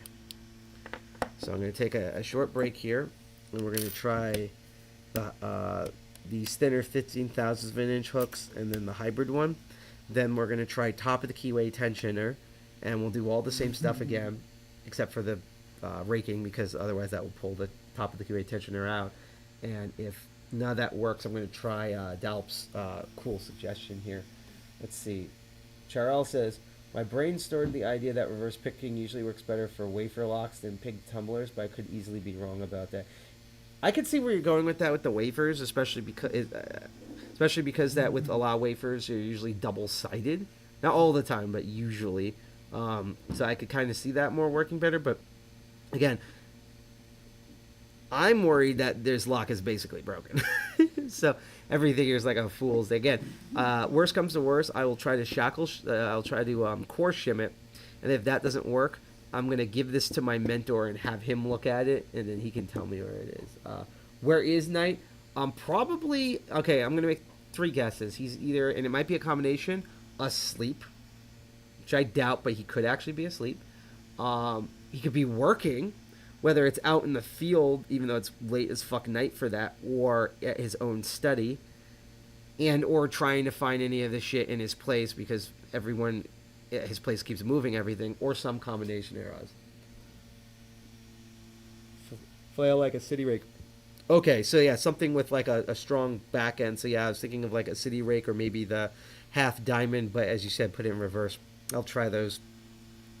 All right, let's see if making the pick thinner but bottom of the keyway helps. I'm going to put the bottom of the keyway in, and this is so just to show, this is 20,000ths of an inch, if I remember correctly, pick. So it wiggles and wobbles, but it still has a good amount of firmness. This you can easily break if you don't know what you're doing. Look how much that bends. So I could do them side by side. Watch, same pull. Yeah, same level of force on both fingers. So let's see, because again, there's that weird little paracentricness here with this hump. With it thinner, I might be able to more get around that, although for me it's like kind of harder to scoop up pins with something that this is this thin. Yeah, no, not, from what I understand, Night Owl's doing like as okay as he can be. It's just, again, like, I'm not going to go into details, basically due to like all of like the germs and stuff flying around and everything. That's why he hasn't been out everywhere. And for all of you who are listening at home, the person who's laughing, they're watching really funny videos. I can tell because chat's been asking if the person laughing is high, because it's definitely the type of laugh you would make if you were high. But they're not high, they're just watching funny videos. I don't know. Yeah. I'm just letting them know that the laugh that they're hearing is from you watching funny videos, because some people are laughing like, that sounds like a high laugh. Is there good stuff going around? I'm like, no, he's just watching videos. Oh. It's that type of giggle. Sound like a high laugh? I don't know. What's a high laugh? Is that just sort of like, like you're like thinking like fuzzy thoughts sort of thing? Okay. I mean, like, I don't smoke. I know. I literally just have like, a little bit of alcohol. You also have to understand that like half my audience are Australian, so they don't really, yeah. Oh. Okay, so I already confirmed that, and I also, when I see Night Owl, I'll let him know that all of his fans miss him. We've been also dealing a lot with the local community, especially with some have been public, some have not been, but like starting November of last year, it feels like every 2 months someone in the community dies, and so like I literally said last meeting that I'm sick and tired of showing up to 2600 meetings, and every other meeting has basically been like a wake. So that's also been like going around just on the local level. which is exactly why, even though they don't believe me, I keep telling the members of Hack Manhattan that out of my friend group, like, everyone here is kind of like my normal friends by comparison of the little psychopath cartoon characters I hang out with, which I definitely include myself in that description. So let's see. I am making progress with the 15,000th inch pick, so I will say that. So I definitely do think getting stuck on that little paracentricness has been an issue, but I'm still kind of not getting anywhere. And I'm actually, okay, I might be completely wrong, but I'm actually convinced that there might be some decent security pins in here, and that's what's also throwing me off. I'm going to use a medium hook now because I know that there's like low, high, lows, so I just want to see if that might make a difference. Again, this is methodology stuff. We're literally just trying everything right now and seeing what sticks. And again, after I do the hybrid pick, I will try top of the keyway tensioning on the same techniques, and then we'll try the reverse picking. And then if that doesn't work, I'm going to open the mortise inside, and we'll do our usual ending of the stream. So again, since we're like 2/3 of the way done here, if anyone has any questions and stuff, as we've been doing, please say so in chat. Otherwise, keep lurking, keep learning. If you like all the content that you see, including all of the weird drama stuff that you've been hearing in the background that everyone in the chat apparently loves now, you can totally follow us on all the streams you're seeing now on Twitch, YouTube, PeerTube, Odyssey, and Kick. If you follow us, especially while we're live streaming on YouTube, Twitch, and Kick, we do get live notifications for them. We do get notifications for Odyssey, but it's really weird. And by the way, Kick and Twitch will temporarily archive these videos. YouTube, PeerTube, and Odyssey are permanent archives for all of our episodes, so that never goes away. Another thing also is that if you are following on YouTube, because YouTube is a poorly coded, poorly designed piece of shit, make sure that when you hit that bell notification to follow, that you put the it's called the follow all notifications for the bell, because they don't do that by default because they're assholes. Alright, before we go on another handbrake here, I'm going to do the... Now, it might be too big for the keyway, but this is the boom slang, aka Cyrus calls it the Medusa. It's a hybrid pick, so it has the two bumps, like a 2-bump rake on the front, and then if you reverse it, it has a pick. And I usually don't use this because this only works on like really wide keyways, but I thought I would just try it just for a goof because this actually might work. So the way you're supposed to use this is I'm going to use the 2 bumps to put this in a false set. Sometimes I do this and it just opens too. That's when it gets really funny.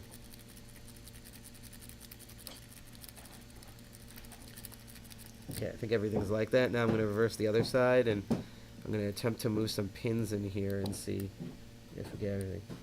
YouTube is a monopoly and has like no incentive to improve anything. That's pretty much most of the internet in Web 2.0. Like basically, like everything is like 7 websites now, and that's just in the United States alone. Probably argue everything now globally is 12 websites overall, and that's it. Although one of them was Twitter, and now there's 8 million different island factions for all of them. So I guess that's changed.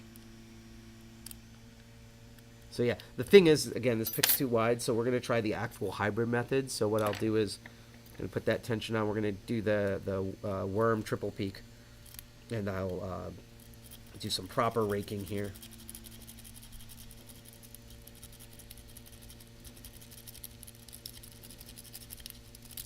Down to false set, and then we're going to take the monkey paw pick and single pin pick and see if we get any improvements anywhere. I just heard something drop, unfortunately. That just dropped. I think that was pin number 2. No, is it pin number 4? Yeah, it was. There we go. That's set.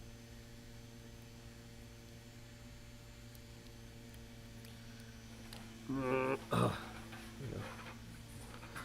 right. I'm going to take a handbrake. In fact, we're going to take a break now, so I'm going to play like music for about a minute or two while you look at the trippy AFK thing, and then we're going to do the same picking techniques but with top of the keyway, and then we're going to try the reverse picking that Dalp suggested, and the final thing is we're going to then take the actual mortise part of the mortise cylinder, if we can, and then we'll conclude the episode. So I need to refresh my hands, and also I've been sitting for a while, walk around a bit. I want to see some other cool stuff people have been working on. So enjoy the music. I'll be right back in about a minute or three, okay? See you guys.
Alright, we are now back. Let's go back to desktop here. Yep, wrong thing. Yep, there we go. Ta-da! We're back here. Alright, so just a quick recap for anyone who's just tuning in now for some reason. I was gifted this Almet lock from Coney Island that's deemed unpickable, and so far it has been winning. It comes with a Schleg key, but oh, by the way, we're going to bump key it too. I'm going to try. But it's locked. Like, this key does not work for it. So, it is a Schleg. It's probably an S4, maybe an SC3. But it just is not. It's 6-pinner, but it's not working.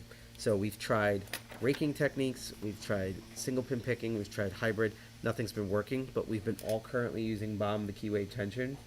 So, what we're going to be doing different for this next round is we're going to be using top of the keyway tension, which I haven't done yet on here. And so the first thing I'm going to try to figure out, that one's too thin. I'm going to try the gnarled one first because there's more texture. Of which one of these, also too thin, is the right size for the top of the keyway. My second contender. I think I'm going to definitely have to go with something thick.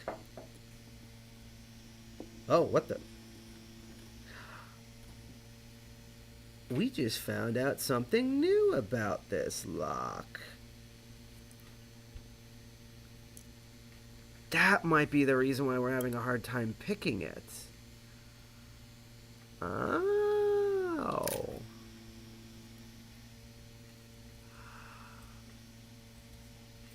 Huh. This outer shell fully rotates. And it's interesting because normally when this outer shell rotates, it's because there's a master keying system. So this would be like the normal key, and then when you flip it, there's another keyway, and that's the bypass one for the whole thing, and it works on all the doors in that area. So this outer part is like a facade, essentially. And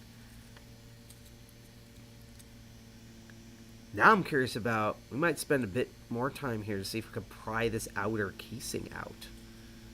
That's fascinating. And now that I have a better look at it, I might be able to core shim this, but let's continue on traditional picking, just because it says it's unpickable, so I want to see here. That also means I really have to grip it on the body and not the outer edge here. So I'm almost going to be picking it Euro style here. Like that. This is fascinating. I did not realize that before. You learn something new every day. Alright, so all of this is going to be single pin picking, because if you did raking stuff, it would pull out the tension wrench. So we're just doing, maybe we can potentially city rake it, but I doubt it. And I already feel it loose coming out. Yep, caught it before it dropped.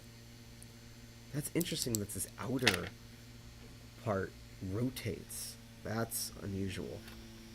But it's also from Coney Island, so it being unusual is kind of expected. So let's start with the monkey paw. So we're now doing top the keyway tension. If we didn't try top the keyway tension, I would have not discovered that, so that's fascinating. Now we have a ton of room at the bottom of the lock to go in and pick these pins. I'm also assuming with reverse picking that you're using kind of the same way how top of the keyway tension is exclusively for single pin picking. I'm also going to assume that the reverse picking that you're suggesting, Dalps, I have to use bottom of the keyway, because top of the keyway would block the first pin and just way too much going on. I did that on purpose because I want to try super lightweight tension here, so I'm keeping my finger stiff here. See if that changes anything. And again, if anyone has any questions, definitely ask me in chat. Constructive criticism, keyword constructive. And if you also want to get notifications for when Master of Unlocking or my other show, Crypto Barons, or our future meeting streams, specials, or whatever are going to go live, make sure that you follow us completely for free, by the way. You can follow us, like, or subscribe on all of our streaming platforms, which is Twitch, YouTube, PeerTube, Odyssey, and Kick. If you do so while I'm on air, I get notifications for a bunch of those, and so I get to cheer you on and stuff. Ooh, that one. So 5 went in, I think 6 just dropped. And with the new angle, the grooves in here that screws into the mortise is freaking killing my hands, which is, again, off stream, I'm going to use the vise in the near future and see if that changes anything. So now we're going to do the hybrid pick. Again, I feel even less with that, so we're going to skip it. Let's try the standard short hook.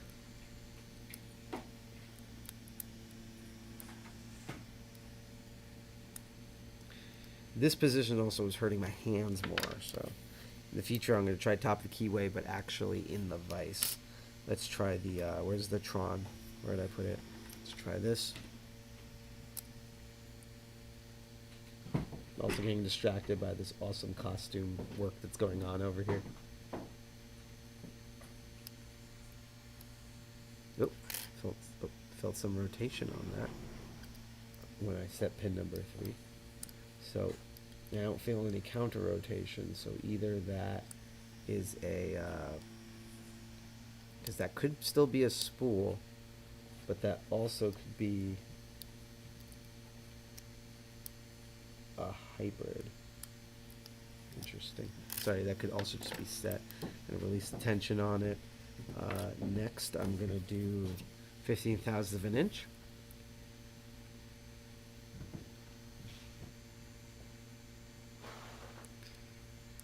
And yes, just because someone asked in chat, yeah, one of the Hackman members here is wearing some like literal kick-ass boots. Oh, yeah. Because the camera is really sensitive, so it sounds like a giant is going through. So it's like I hear stomping sounds. Is that there's someone with like giant awesome boots? I'm like, yeah, they're wearing awesome boots. Better than my like work boots that are just like these standard steel-toed rain boots that I cannot wait to go home and take off. Because it's raining today. It was really warm today, and we're gonna have a warm, rainy Halloween too, and it's annoying. All right, now I'm gonna experiment here, and I'm gonna try the Medusa. Just see if anything changed, especially with the angle. I might not be able to pull the top of the keyway pin out.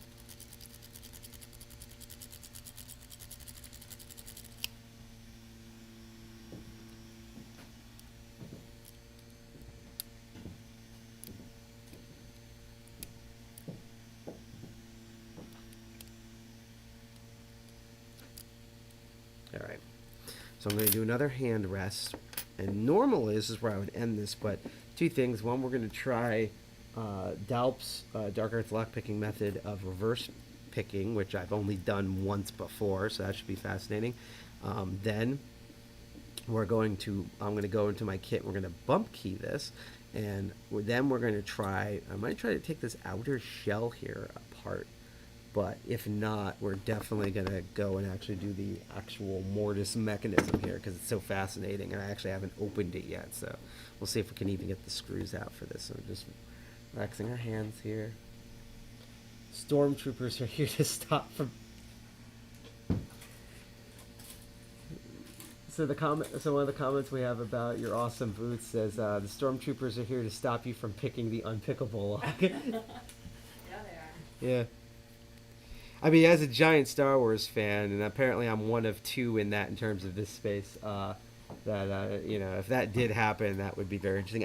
Funny enough, one of the things I would like to pitch, and this will be good for me to ramble about so I can relax my hands, one of the things I do want to pitch to Tool is that now it's like every 2 years, there's the Star Wars celebration, and sometimes it's in Anaheim, sometimes it's in London. They kind of hop around, but it's basically, think of New York Comic Con, but it's like all Star Wars, and it's done by the actual Lucasfilm under Disney and everything. It's been going on before even the Disney acquisition, and something I wanted to do was that R2-D2's like way of like hacking into computers looks very similar to disk detainers. And so I want to teach like beginner disk detainer lockpicking, but just theme it like 110% to like you're hacking doors and holograms in Star Wars, or what they actually call in-universe slicing, which actually to me sounds like a cooler term than our version of hacking. So yeah, that's actually something I want to pitch. I don't know if Tool will go for it, but maybe I can nag them enough that they'll give up and try it at least once. I don't know. I'm trying to, one of my things I constantly think about, and similar to Deviant, is I'm trying to constantly think of like places we can teach and people we can teach of lockpicking that you would normally never think to do it, because I'm sick and tired of like, it's one of the reasons why I do the open nights here every 2nd to 4th Tuesday from 7 to 9 at Hack Manhattan. I'm also going to have paid classes in the very near future that's currently being worked on, and there's a reason why, you know, I've gone to like, you know, like BDMS clubs and wellness centers and children's museums and stuff to teach this, because I'm sick and tired of preaching to the choir. I'm sick and tired of teaching lock stuff just to hacker conventions and law enforcement and stuff. My whole thing is I think everyone should learn this. Heck, I've even come up with concepts where possibly making modified picks that can be used accurately using someone's mouth, so that even paraplegics, because I have 2 friends who are paraplegic, could even get on this sort of action. So like that's a big, not just in terms of accessibility, which is a big thing for me, but also just making sure, like, to me, lockpicking should be a hobby for everyone. There should be no barriers of entry, pun semi-intended, to this hobby. So we're gonna try this reverse picking. So okay, so here's my question. Maybe Dalps can also answer this.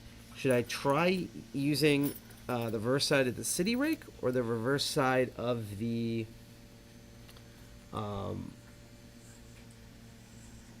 half diamond? They both kind of have similar tips. The city rake's tip is more curved, while my half diamond's really pointy. Actually, you know what? Fuck it. Let's try both. So, reverse picking. We're going to use bomb the keyway tension way. Where did I put it? Here we go. Because I'm going to need the space for it. I'm going to put that in. So, as he said, we're going to tip him with all the pins up, or like most of them. And then I'm going to let them just kind of drop set. Oh, I got stuck. Hold on. There we go. Let them drop set in there.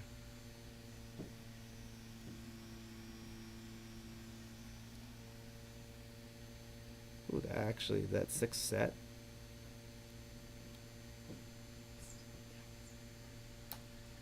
Fuck yeah. Nice. Heck yeah. I'm gonna do something so this isn't like this, but Dude, that's going out awesome. Yeah. It's really simple but effective. Yeah, and the other thing is, one, proximity sensors, but two, what I also love about this is that if you really want to talk to someone, you basically have blocked the doorway and the hallway for them to get around you. Oh, God. So it's like, yes, now you have to listen to me about all the, like, 45 types of spices that I use in my chicken recipe. You can't go anywhere. So absolutely not. It's, as they say in the Marvel movies, I just see this as a complete win.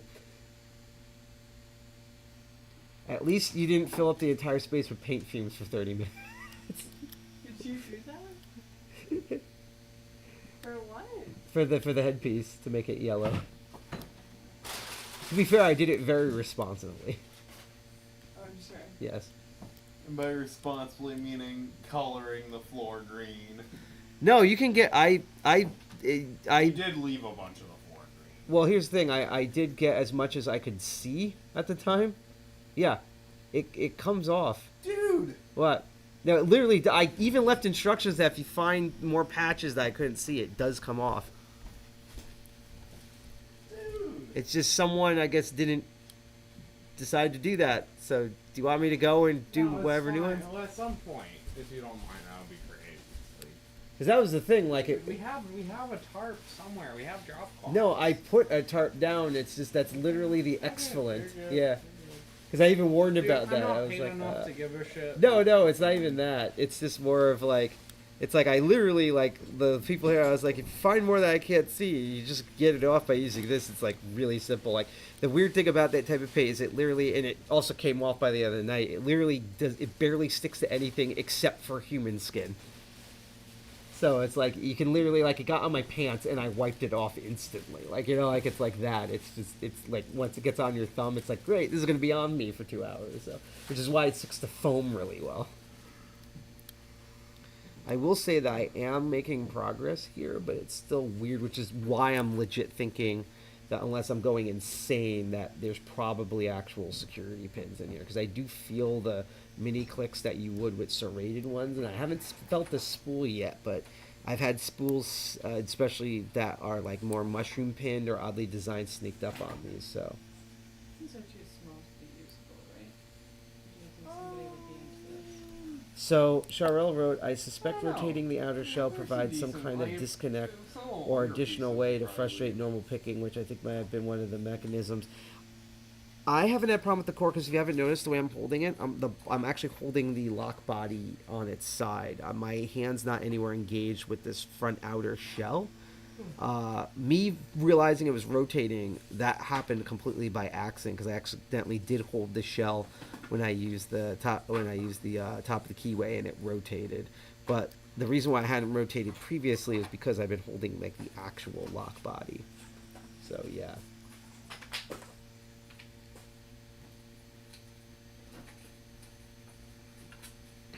This is interesting. I actually want to go back with my normal progressives and stuff and try reverse picking on them more to learn this technique. But this is really cool. Like, it's not, it's working kind of better, but it's not fully working. But it is really interesting. Like, this is why I love Dalps on the stream.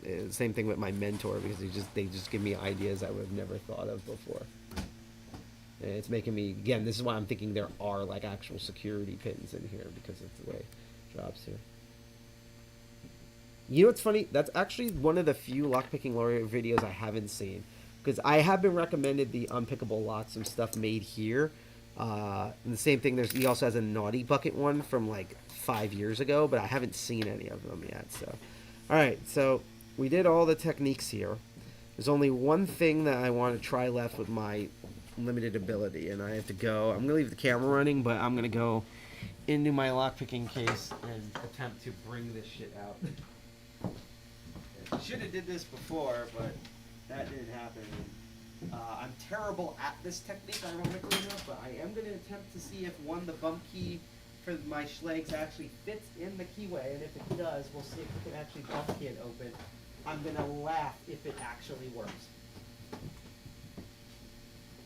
So let's see if I put it at the top here. I don't think so, so I have to actually dig through and take everything out, and then put it all back. Because, you know, I'm smart like that, where it's the thing that I need, I buried at the bottom by accident, so there you go. But, I pulled out some locks that I'm probably going to use for a future episode that I recently got actually for the lockpick training stuff.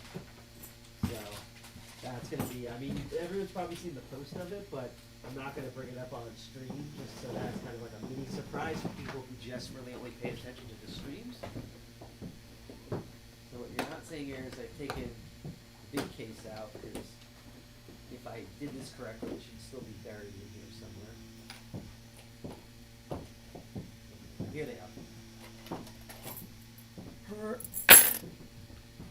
Now I'm going to put everything back, because I try to be responsible, not just around here, but in my life. I wish my friends were. I'm glad my other friends aren't here right now, because they would just start laughing at me with that thing. Then again, we're all kind of like that, so it is what it is. Oh man, I still can't believe that this training case is literally half complete, and it already has a lot of shit in it, and it's fucking heavy. That reminds me of like how hilariously unwieldy having a second suitcase of this with all the stuff in it's gonna be. Even though I'll be damn proud of myself. And actually, while I'm thinking about it, let me grab two things in here if I can. I just realized I put one of the things away by accident. Let me grab this guy. For some reason the tin was half open, I don't know why. And do I have a cylinder in here? Let's find out. Yeah, screw it. Everyone's watching the stream knows what the cranial case is, so I'm gonna skip that. Just in case we get to that point, here are the other tools, even though I don't think we're gonna get to the gutting part. Alright, so we're gonna try this, and then we'll try to take apart the mortise, and I think we'll be done with the actual episode. So before I do that, let me go over here, and this is going to be the advantage of being at a hackerspace, is that hackerspace, makerspace is I get to grab, especially since I've signed the waivers, and these aren't power tools, but I am going to grab some things that I think might work. So, we'll try this guy.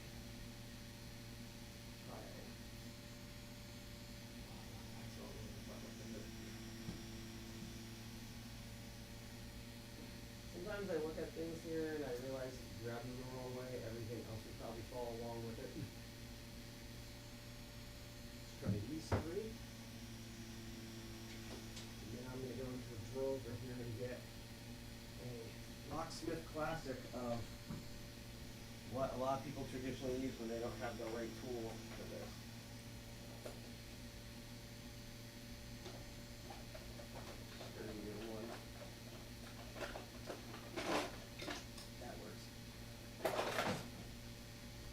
So I have a variety of mallets of different hilarious cartoon proportions. We have a wooden one. We have kind of like a more hollow plastic one, a more lightweight solid one that makes like a Samba de Amigo freaking maraca sound. And we have your classic screwdriver handle, which is what most locksmith people use. So I probably may have gotten this all in vain, because the first thing that I should have tested that we're going to test now is that in my set of bump keys, and these are like the most common keys. If not, I'll still explain the technique that fit into a keyway. So here's the Schleg.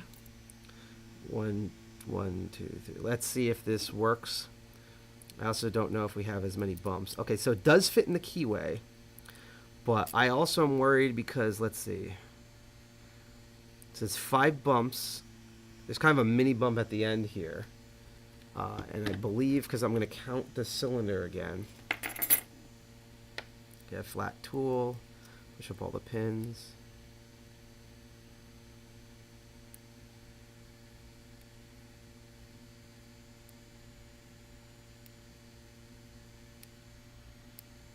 It's 6 pins. So this might simply not work just because of that this is a 5-pinner and the other one's a 6-pin, but we're still going to try it anyhow, just for the principle of it.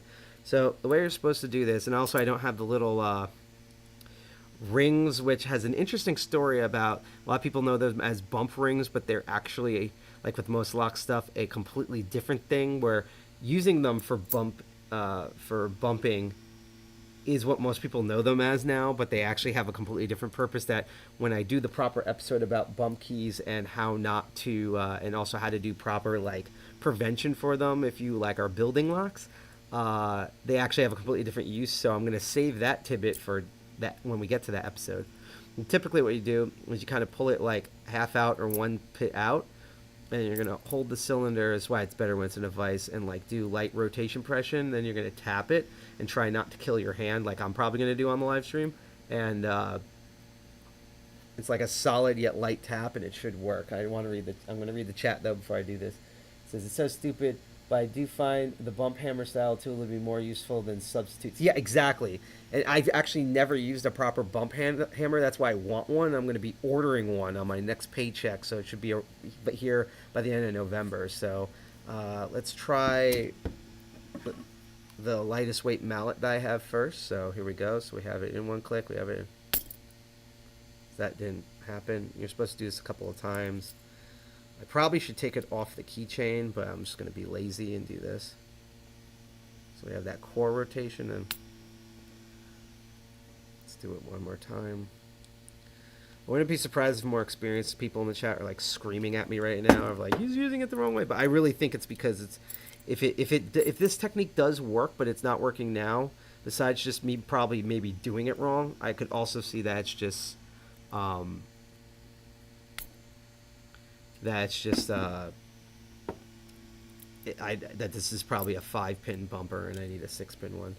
So let's use the wood one, because I'm also just using kind of different material, just to see if it like does different like transfer rates or whatever, which is funny because I'm actually so you can probably ask me in chat, but one of the things I'm probably going to put out publicly, maybe even later this week, is, and I'm also going to ask the Hackman and Hat members here, is like, what materials, plastic and metal, do they know of that transfers kinetic energy easy? And I'm going to cipher through all the suggestions and figure out which ones I want to use for a future project that I'm going to feature as a live stream episode. So we're doing the wood one the second time. Nothing? Let's see.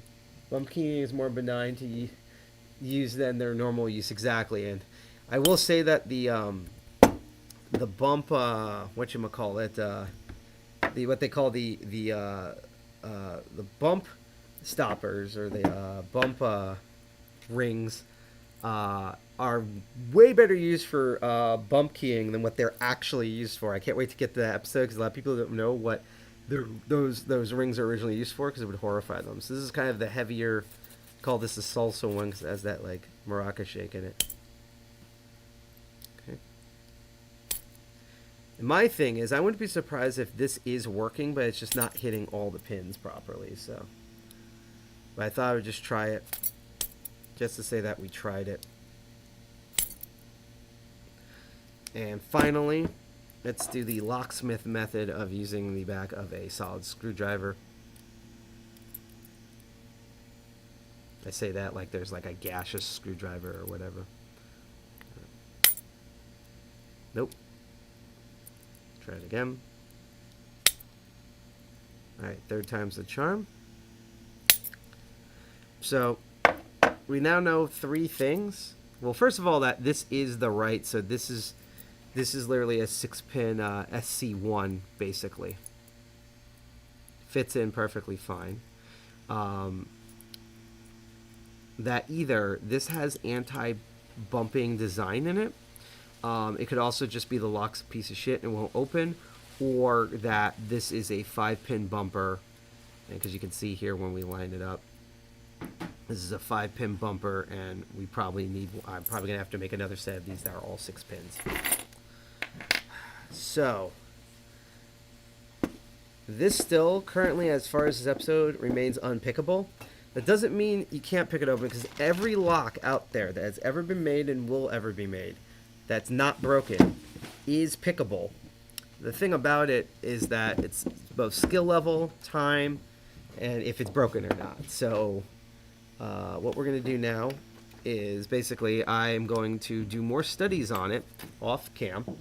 And I'm also going to ask my mentor about things. I might even give it to him and see what he wants to do with it.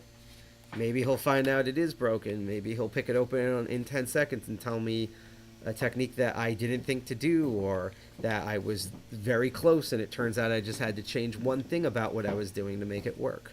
But we have a little bit of time left here before I turn into a literal pumpkin, because tomorrow is Halloween. I'm so excited. So excited. I have a different minor costume that I'm going to do at my job, because boy can I not use the costume I made at my job. That's if I decided to horrifically like publicly quit my job, I would go in that actually no, the costume is so bad that even if I did that, I would be banned from all future work, so of all different types. So I'm not going to do that. But I do have a different variant costume that fits my workplace, and this is also the time of the year where I give out candy to the kids where I work at, which is great because that's me bribing them so that they behave for the rest of the year until next Halloween. I'm not even kidding. That's literally how that works. So, fun times. My problem is going to be wherever the weather is going to be tomorrow, because I'm thinking it's either going to be super rainy, super summer swelterly, or both, and all of those just sound terrible with what's supposed to be like a chill, he who controls the pumpkin spice controls the white girl sort of season that we're supposed to be in. So I'm just putting everything back. It always takes me the longest to put all the tension wrenches back. Let's see, I did a lot of silly research recently trying to find the best M1 bump key design, hopefully making a video about it soon. I'll say that my wife and pets were very happy when I stopped my bumping research. What's weird is that usually bumping, in my experience, is shockingly quiet, so I'm very interested. Have a good night. I'm so excited to see the final result. Looking great so far.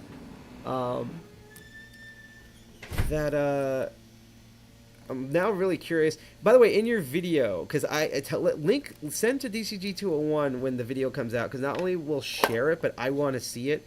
Do you have also recordings of you doing the research and like you annoying everyone else? Because that would be amazing. And also make me feel less alone out there when I do all this like lock stuff. Not necessarily at Hackman Hand, because everyone's doing like loud stuff most of the time, but just like, you know, when I was living with people, just the type of insanity of like taking up space with lock stuff and just loudness.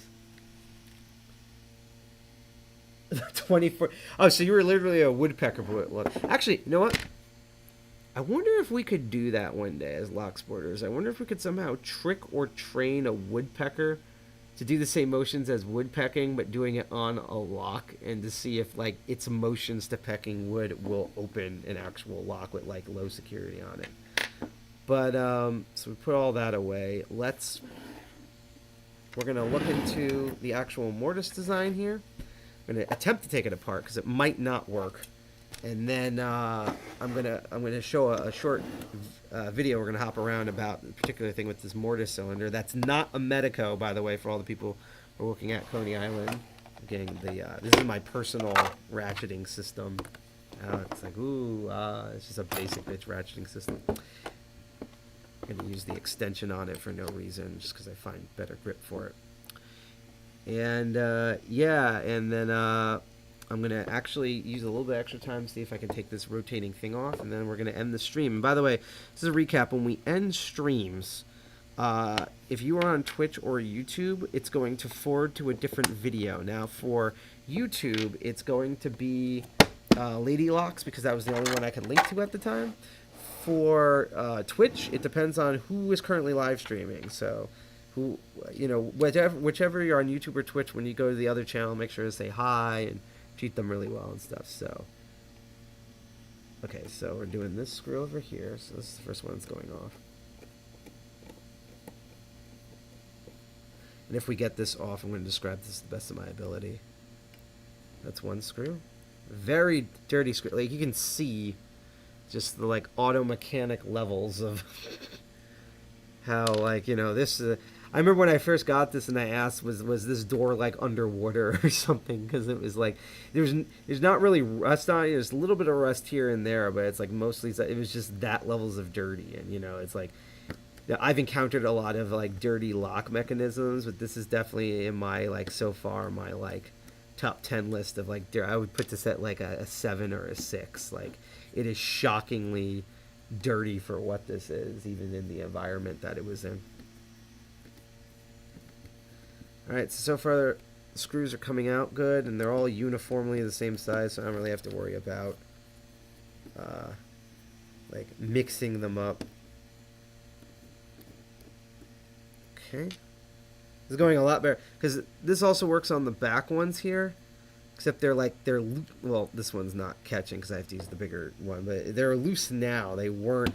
I kind of am mad that I tried to take that off not on cam, because it would have been kind of funny just watching me, like, trying to just get rid of all the grime off this thing and trying different wrench and ratchet sizes until it opens. Now, there's a screw over here, and there's a screw at the bottom, and there should be none. Yeah, there's none on the other side. So once I take these off, this whole top piece can come off, and then I can attempt to explain. It's not catching. I can attempt to explain kind of why a mortise is designed the way it is. Now I'm going to try the different bigger head here, but I wouldn't be surprised if similar to the lock, this is like the most grimiest, dirtiest part.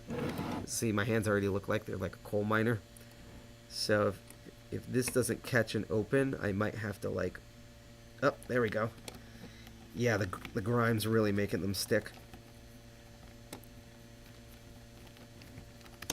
Yep. Also a little crooked. That's screw number one. Like, look how fucked this thing is. This is almost like a screw you would get from, like, the Titanic. Not the Titanic when it was sailing, like the Titanic at the bottom of the ocean currently, who are now entertaining 6 new dumbass guests. It's moving. This is, like, the most grimy, rustiest side. And no, I haven't, like, debrassed it or put CLR on it. This is, like, it all originally. So if I did this right, this whole piece should come out. I might have to, like, pry it out. Hang on, let me grab a flat edge one to use as a prying probe. Let's go for this one. And again, as we near the end of the episode, for the next, like, 5 minutes or so, if anyone has any questions, please let me know. Otherwise, as I always say, keep lurking and keep learning. Yep. There we go. Oh, look at that in there. Metal piece. It's both a lot cleaner and more disgusting than I thought at the same time. The good news is, thankfully, so far I don't see any, like, dead spiders or anything in there. There is a loose screw in here. That's kind of funny. See if I can magnetically get that one. I have to dig it out. So there is a leftover loose screw inside the lock body. It's like a mummified screw. That's amazing. So you can see when we push the lash down. So if the cylinder was in here, when this back part turns, it would, this back part, this crown, would catch on this lever system and would pull this at the bottom when it turns. That's the actuator. And that arm pulls, ooh, it's loose, which is interesting too. That would pull this whole piston system back and have it open like so. Because again, if you try to do bypassing, you have to actually get around this part here. If you do the middle, well, now it's loose because it doesn't have the back end to curve in, but normally this would get stuck here. Now the other thing about this, which we haven't tried yet, is there should also be a deadbolt system, which is here. So I'm going to see if I can try to actuate.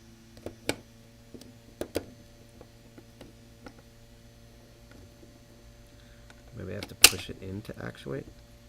No. There we go. So this would be, see this piece right here? That's the deadbolt part. So it would, that's what that other screw was. That's out. It would go in here or go over, and when you would turn, it would turn this, and as you can see it, so let me do it from this angle. You're gonna watch this move, this section, this other piston here, and this is gonna push out this bolt. And now this thing is like nearly impossible to like get around and push back in just because it's a giant brick and there's no curvature to catch this on.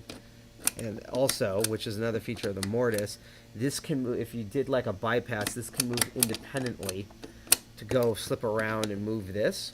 But even if you get past that security thing, this still sticks, it doesn't pull it back, so you would still need to get around this part. So if I do remember correctly, there is a method here to like push this back and have the whole thing pull in to push the whole system back, but for now it's literally just this part of the mechanism. So that's what makes this, so besides this sort of design with it sticking in the wall, this whole mechanized system, how it works, we also have a loose part here that's also is mummified inside. That said, I'm sure that screw was just an extra and wasn't needed for it. Yeah, I wouldn't be surprised if the locksmith left like extra screws around here in the body on purpose, just so that if he had to take it apart and didn't have like the right screws or enough screws with him, he could use one that he left in, or another locksmith after him, so that way he didn't have to keep making runs and stuff. So yeah, we dissected this. That's pretty neat. I'm going to use the last minute or two, and this is the part where injury does happen. This will be fun, especially with how dirty my hands are, because I'm literally waiting till I put everything away to clean everything. I want to see if I can get this outer shell out. Let me use a pointier flathead for this one.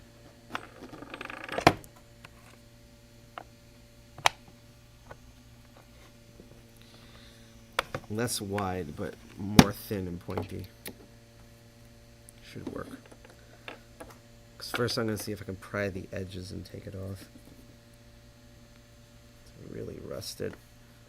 Oh, there's progress here. I'm trying not to do that again. And I'm starting to wonder if maybe that's what some of these scratches are on the side, is a locksmith trying to pry the whole thing open here.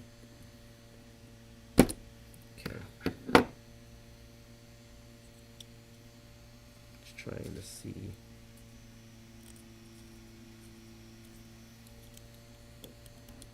Because it definitely doesn't unscrew. I'm going to try pulling on it as I rotate it. Just see if maybe there's like a latching.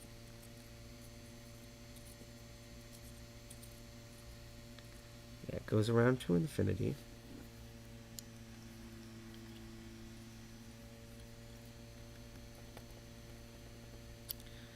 So this is probably where I'm going to have to do more vice experiments. What I'm really interested in is if I'm able to shackle shim, sorry, not shackle shim, there's no shackle. If I'm able to core shim this, in which you take a very thin piece of sturdy metal and you would stick it here, and if it's unshielded, what you do, and I could, when I get them, I'll show it on the clear lock in a future episode, with an unshielded core, which means there's no piece of metal to block this edge. you can push in the metal and then use your pick with no tension. And when you move the pin up, it basically finds those shear line gaps. And once you push it all the way through, you have the whole thing picked and open. It's a very easy, quick way to do it. And actually, this lip here, now that I look at it from a different angle, might be kind of the, quote, shielding that would make that technique not work. I mean, I might be able to go like from an upwards angle in and stick it, but I would have to actually have the piece for it in order to do that. Well, even though my hands are incredibly dirty and unfortunately I don't have any shop towels, let's move the camera back over. It's going to look really sickening. To the original position. So sorry for all the motion sickness. And we're going to wrap the episode up here. So yeah, that was the All-Met Unpickable lock. So far, it still hasn't been defeated, but we haven't tried everything on this episode, whether it's because of the lack of time, lack of resources, lack of skill, or combination.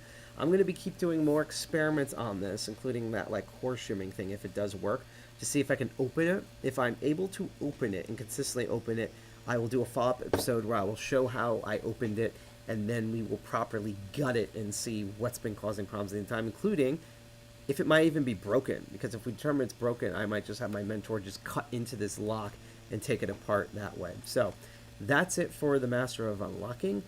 Thank you for following the stream, even though once again it was late. I'm planning in November to return to the normal schedule streaming for the most part. So if I remember correctly, let's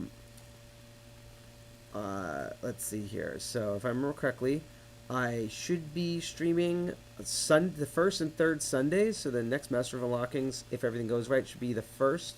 Oh, sorry, my bad. Looking at the wrong calendar. Should be the 5th and the 19th of November.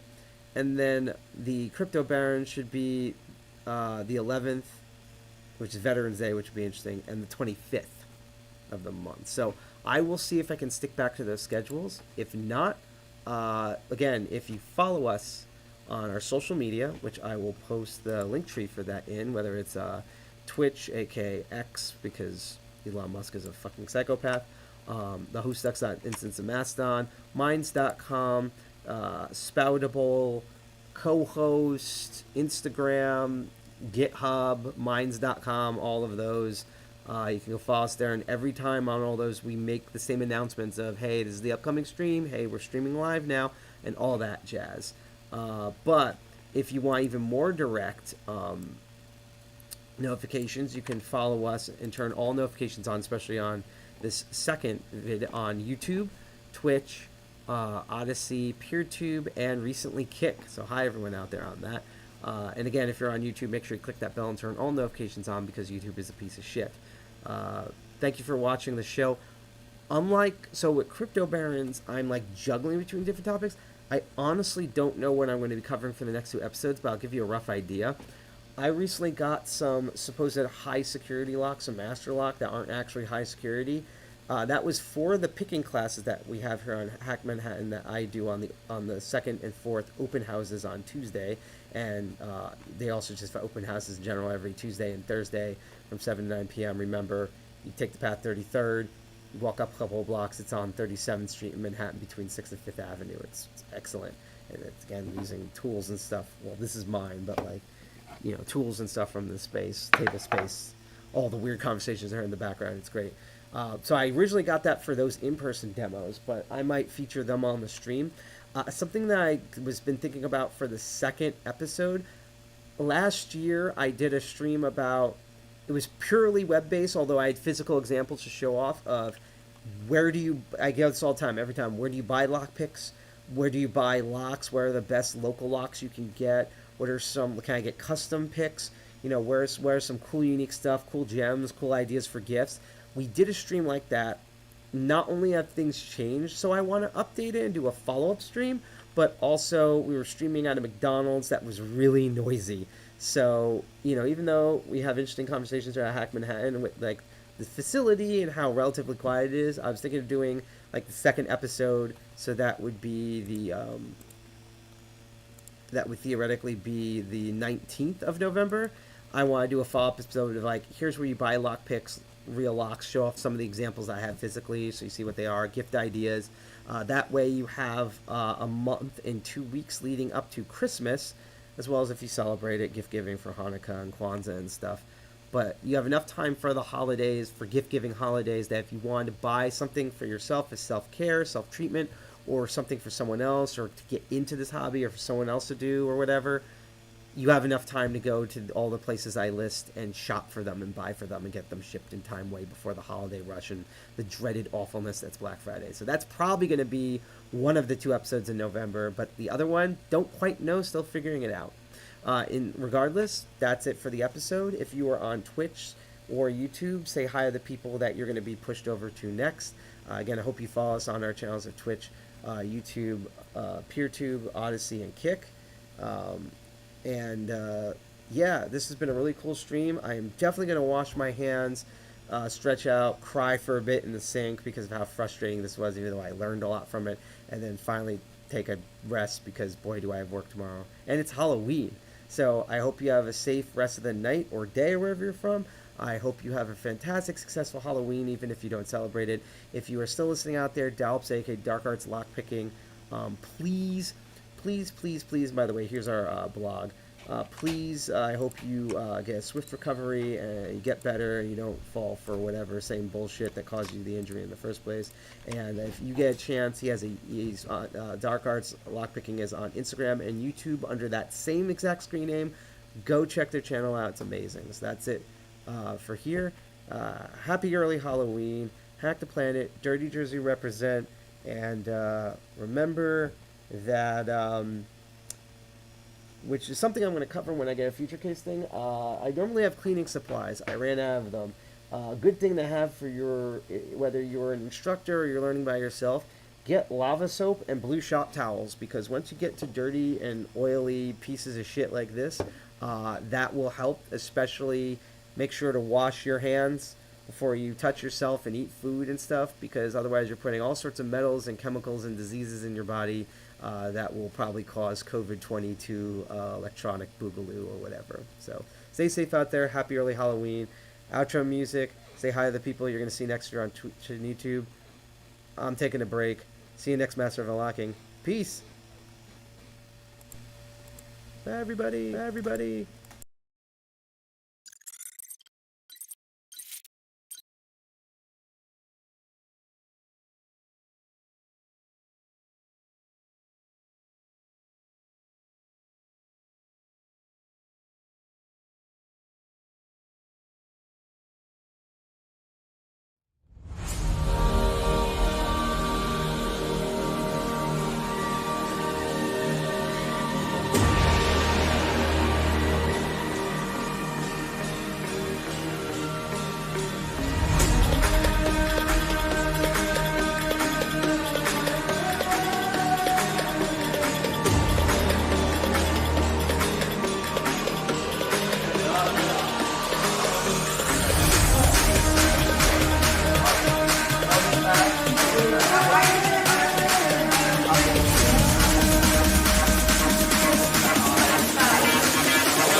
Sub only.